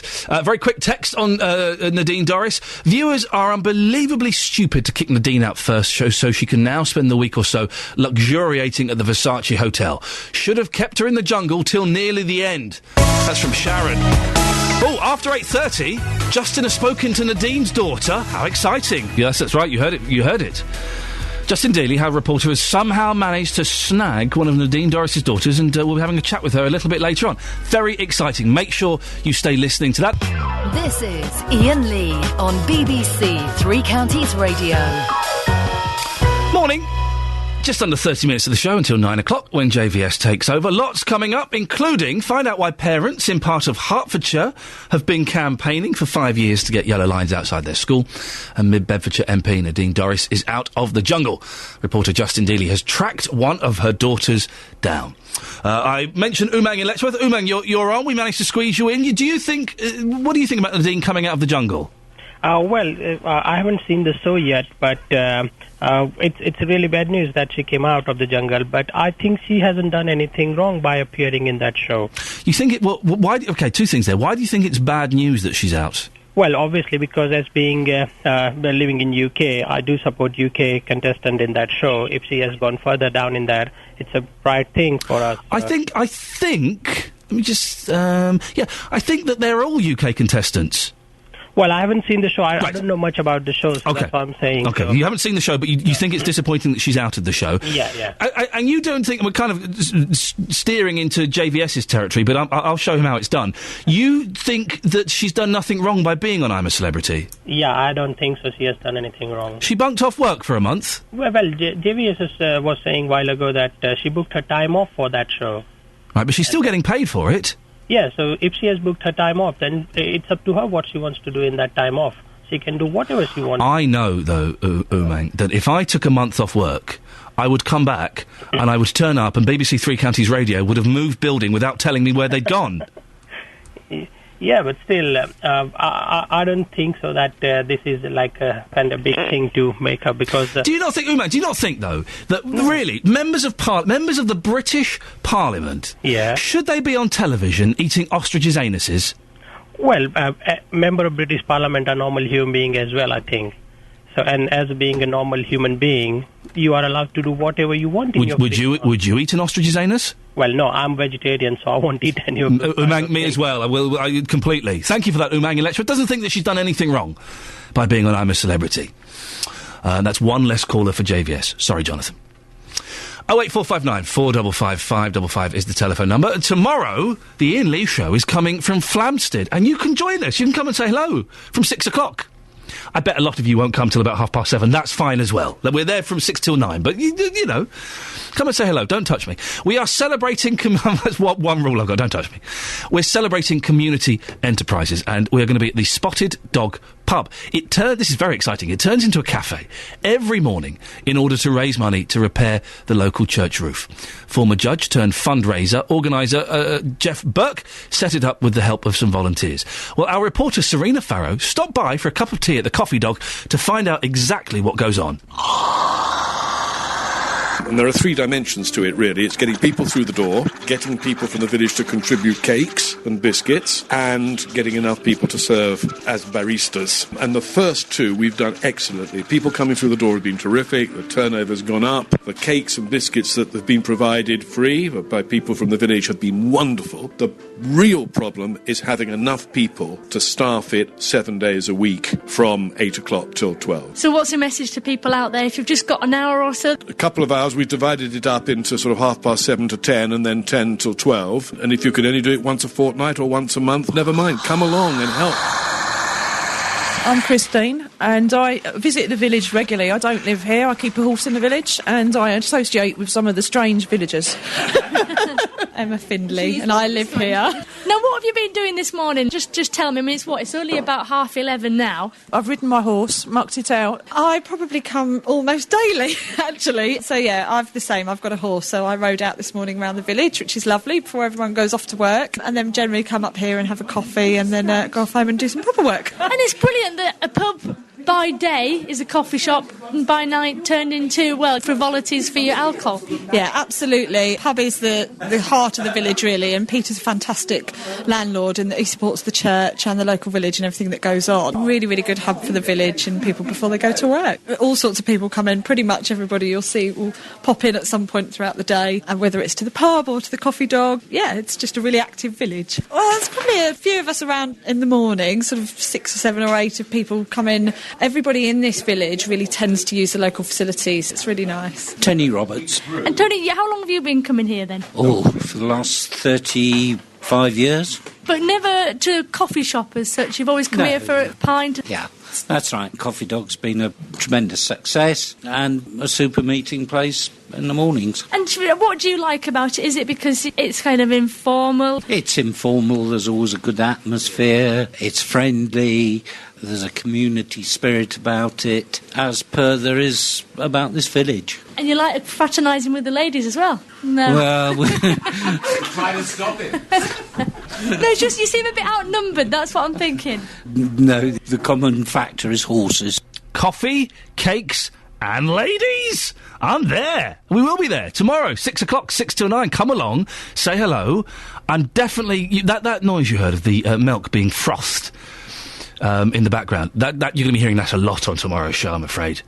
I'm a sucker for coffee. That was our reporter Serena Farrow. She was in the Coffee Dog at the Spotted Dog in Flampstead, and we are going to be there tomorrow. Do come along, say hello, bring some money, because I'm not buying you a cake. Cakes and coffee. Genuinely a little bit too excited about that. Looking forward to that a lot. Now, we've been talking about should prisoners get the vote. MPs are going to have a say on it. Jeff is in Luton. Morning, Jeff. Good morning. Did I just hear... What was that noise I just heard at the end there? Guitar. Are you playing a guitar? I was. While you were waiting for me? Yeah. What were you playing on it? The string. Look, there's a string. Listen to this one. You got that one? I've got that one. Got that one? Any others? Yeah. That one? Yeah. Got that one? Uh-huh. Well, we'll talk about why you called in a second. Could you play us a song? Yeah, I could, but I'm not going to. Oh, OK, Jeff. OK. Is that because you can't play? No comment. OK, interesting. Jeff, yeah. Should prisoners get the vote? Depends what they're in prison. OK. Which ones should and which ones shouldn't? Murderers shouldn't. Yeah.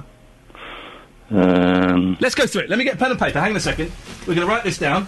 We're going to work out, Jeff, which ones should and which ones shouldn't get the vote. OK? Right. Got a pen and paper. I need a pen and paper as well. No, you don't need a pen and paper. I'm going to jot all this down. I'm saying I've got a pen and paper. I haven't, so I'm just going to pretend I've got a pen and paper. I've got some paper, no pen. Right. Yeah. So let's go. You say they should get the vote or no vote. Right. Murderers, no. Murderers, no. Car thieves. No. Rapists. No. Shoplifters. Yes. Pickpockets. Yes. Tax avoiders. Yes. Vandals. No. Drug dealers. No. Arsonists. No. Terrorists. No. Drunk drivers. Drunk drivers. Yeah. You think they should? Drunk depends what they do. If they kill someone, they're drunk. Yep. As I know of a person who's done that. No. No. Okay. Fraud. Fraud. Yeah. You think fraud should get the vote? Forgery? Forgery? No. Impersonating a nun? What? Impersonating a nun? I think you can go to prison for that, or maybe I dreamt it. No, impersonating a nun. No, I'll give them the vote. You give them the vote? I'll put them on the stage as well. Okay, well, Jeff, I think we've pretty much got it all covered then. I'll send it off to David Cameron today. And Ask David Cameron when he's going to change his cabinet. Tell him he needs a steel cabinet rather than a wooden one, because steel's stronger. He needs a strong cabinet. Yes, he does. Jeff, go on. Just give us a little song. Go on. Some enchanted evening, you may find your lover. That's all you're getting. Jeff in Luton, thank God that's all we're getting. Thank you very much. What a good sport and a bonkers caller. Wonderful, Jeff. Thank you very much. That's the thing, isn't it? Oh, I'm just... oh, dear me.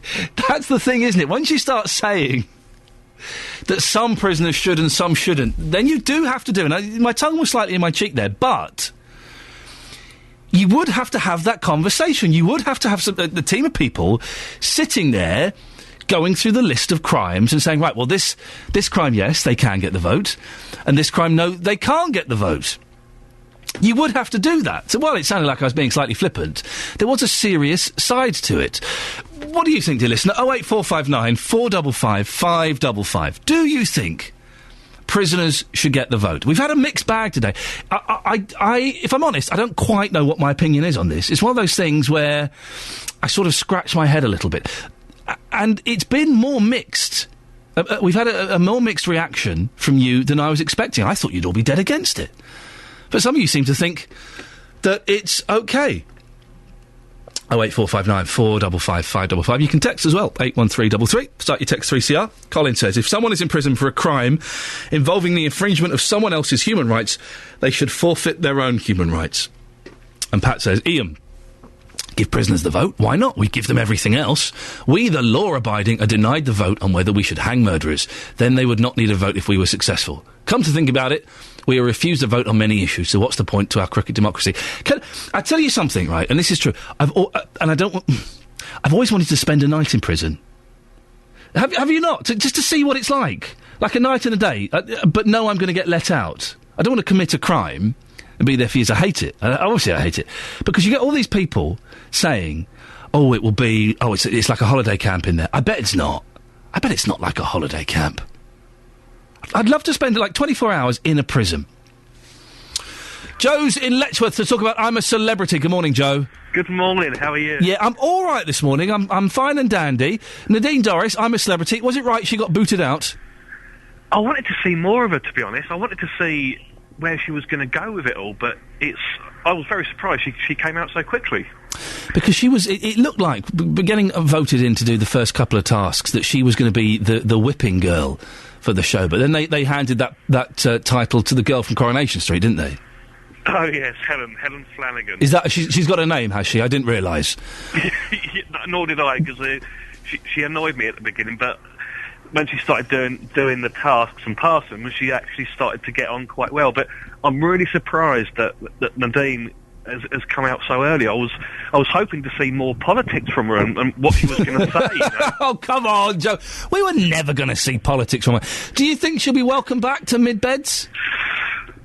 Yeah, it's a tough one. I mean, my wife's parents, they live in Shefford, so we're sort of backwards and forwards there sort of most of the weekend. So it's it's a cliquey town at the best of times, so it's going to be interesting to see what they make of it. Well, we will be following this with anticipation.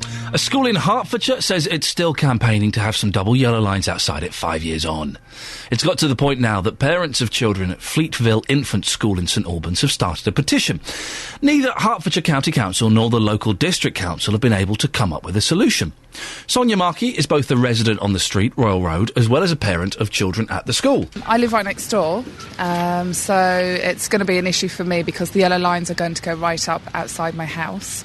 As you can see, the road is pretty full during school time, so if I have shopping or my other children in the car, there's going to be nowhere for me to park, so I'm going to have to go to Morrison's. So as a resident, it is an issue, yes. So as a resident, it's an issue. What about as a parent of someone at this school? As a parent, the parking is an issue. For the children crossing here, they can't see either side of the cars. As you can see, there's cars parked on the zigzag Right up to the lines. crossing, yeah. Yes. So you sort of on a double-edged sword for you? I am, yeah, being a resident and a parent of the school. So ideally, what do you want to see happen? Ideally, I'd like to see the crossing moved to the front of the main entrance, not on the side entrance, and this side entrance closed because the side entrance isn't in a great position for the parents to go in and out of. It should be through the main entrance. Well, Andrula Peake is the head teacher of the school and joins me now. Good morning, Andrula. Good morning. Why is this taking so long? I don't know. I'm not sure what the issues have been. I know a due process has to be gone through and consultation has to be carried out, but we're not sure what's delayed the process. You're convinced that this would make things safer for the kids, aren't you? Absolutely. It's a particular problem for us because the designated crossing is where it is, and because people park across it, our parents only have the other two options they have are to either cross onto the parking bays opposite the school or to cross between parked cars, which isn't very safe for the children. You're meeting with officers from St Albans District Council today. Do you think anything's going to come from that meeting, or is it just going to stall things even longer? No, I hope so. We're feeling really positive that with our parents having raised this issue quite publicly and with local councillor support and the council, as you say, coming out to see us today, we're hoping that there will be a quick solution now. What have they been saying in the past when you get in contact with them? Do they make promises and break them, or are they just fobbing you off? Well, we have been told, I'd hate to think anybody's fobbing us off, but we have been told in the past that the lines were going to be painted, but then it's been passed to engineering departments, and then there's been weather over the winter, they couldn't be painted, and then there was another consultation that went out. Then we were waiting for the road to be resurfaced first before painting the lines. So there have always been what appear to be valid reasons.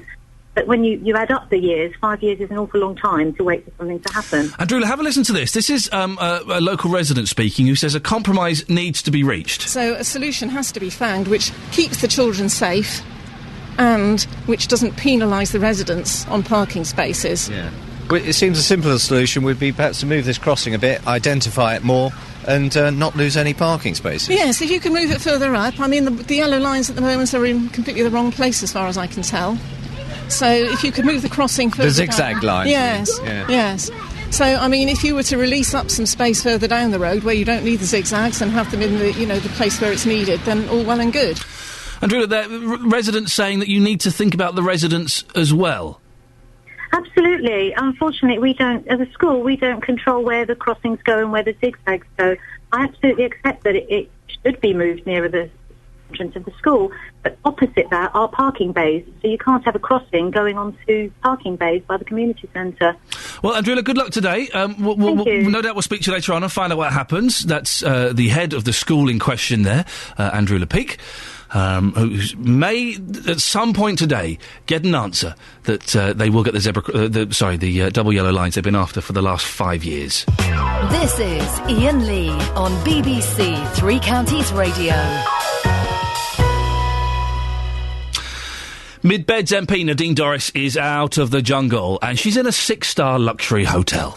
She left I'm a Celebrity last night, and she told ITV1's Daybreak this morning that she's already set up an office in her hotel room in Australia and that she's back at work.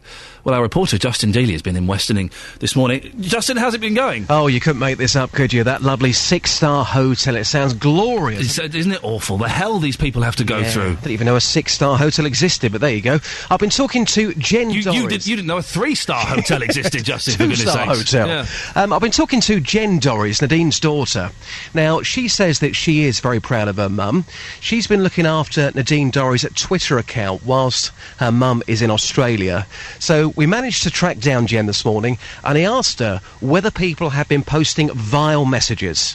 There's been a hell of a lot of support, an awful lot of support from people, and people have been very kind, but obviously you can't please everybody, and so people do say horrible things, and also people print horrible things in the newspaper, and a lot of that is untrue, but that comes with the territory, I'm afraid. When you're a politician, you're a related politician, unfortunately that's just what happens. But if people abuse my mum, I'll be absolutely distraught about that. As Nadine's daughter, how does that make you feel?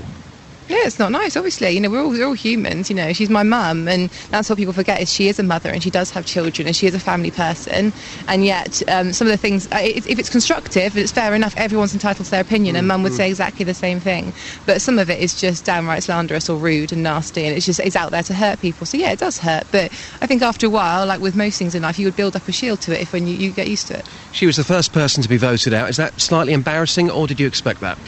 No, it's not embarrassing at all. No, she expected it. If you look at her VTs before she went in, she said, you know, she expects to be voted off first. She is the politician of the camp. There's a lot of big names in there, and Mum doesn't think she's any kind of big celebrity. You know, she's in the public. It's called I'm a Celebrity, Get Me Out of Here. That's a catchy title. If it was called I'm in the Public Eye, Get Me Out of Here, it'd be a lot more appropriate, because that's how she sees herself. They approached her and asked her to go in, and she thought, what an opportunity to reach out to the masses here. That's great. You know, she doesn't have any delusions of her being a celebrity here. She's just, you know, so she's expecting it, absolutely. Yeah. How can your mum carry on being an MP when there's so much negative publicity towards her?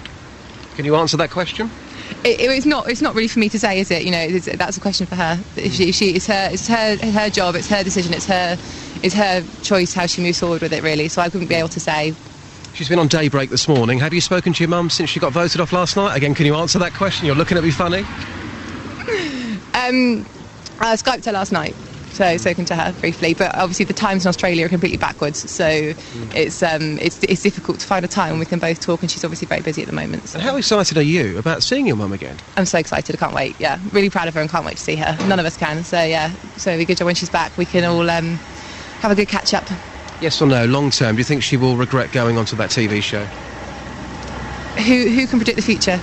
I wouldn't think so. But who can predict the future? Do you think people here will still back her? It's just negative publicity for a couple of weeks and that's it? That's it. You said 3 questions. Slightly more, I know. I'm being cheeky. Yeah, well, as I said, these questions aren't for me to answer. I can't answer those ones. That's for her to decide when she gets back. And also, how can I predict what the people are going to vote? You know, we've had like I said before, we've had an awful lot of support from people. And obviously there's been 2 sides to that coin. So, it just depends. OK, I respect you for answering those questions because when I saw you this morning, you said, I can't talk, you've got to speak to this person. I respect you for answering those questions. Thank you so much. You're welcome. Thank you. So there you go, Ian. The words of Jen Dorries, Nadine Dorries' daughter. It got a little bit uncomfortable there, Justin. It did. Did you? 3 questions? Yeah. You little cheeky scamp. Count. I mean, to be fair, she gave us that interview. As far as I know, she wouldn't answer this question. I said, are we the only radio station or TV station that you're talking to this morning? She wouldn't answer that question. But, fair play. Fair play. You're a charmer. No, listen, you did a cracking job. You did an absolutely cracking job, and well done for getting that. One last point from Sean Jackson. This was the dilemma from earlier on. Sean lives opposite Nadine. Oh, yes, of course, go on. And he was saying that he would like Nadine Dorries to open the local Christmas bazaar. He was going to ask her, next thing you know, she's on TV, she's in the jungle, and now he's thinking, well, do I ask? Because she's actually become a celebrity and not my local MP. Now, that is a big talking point. Isn't it? Before it would have been free, now it's going to be like £20,000. What's this chap's name, Justin? It's Sean Jackson. Sean, you don't... Listen, whoa, you don't even need to ask Nadine. You've got Justin Dealey there. Ask JD, he'll do it. You heard what a charmer he is. I'll do the business for you, Sean. Leave it to me. Justin, good work as always, mate. Thanks very much. Thank you. Ta-ta, there we go. He's a charmer, isn't he? He's good at his job. Exclusive interview. There we go. Fantastic stuff indeed. Well, I think we got through that. Don't forget that Jonathan Vernon-Smith will be carrying the torch. I've started a sentence. I've got no way of ending it, so I'm just going to bail out now. Sometimes you start a sentence and, it was going nowhere. Anyway, he'll be asking, has Nadine Dorries really done anything wrong? And thank you, as always, to everyone who contributed, who phoned in and took part. And thank you to Justin yesterday for filling in for me while I was bunking off. I'm bunking off one day next week as well. But don't worry. From then on, I'm with you pretty much down the line. Tomorrow... Don't forget, very exciting. Oh, I'm doing it already. Very exciting. We're me in Flamstead. If you want to come down and see how the show works, yeah, you can do. Just don't touch me. I know it's the only rule I've got about it. I love meeting you. I love saying hello to you. Even if you don't like the show, it'd be nice to say hello. Just honestly, please don't touch me. It's going to be a fun show tomorrow. Go to the Facebook page to find out the details. We'll be on at 6. Jonathan's up next. Ta-ta. Getting beds, hearts and bugs talking. This is BBC Three Counties Radio. Just remember that, ladies and gentlemen. Don't touch him. Thank you, Ian.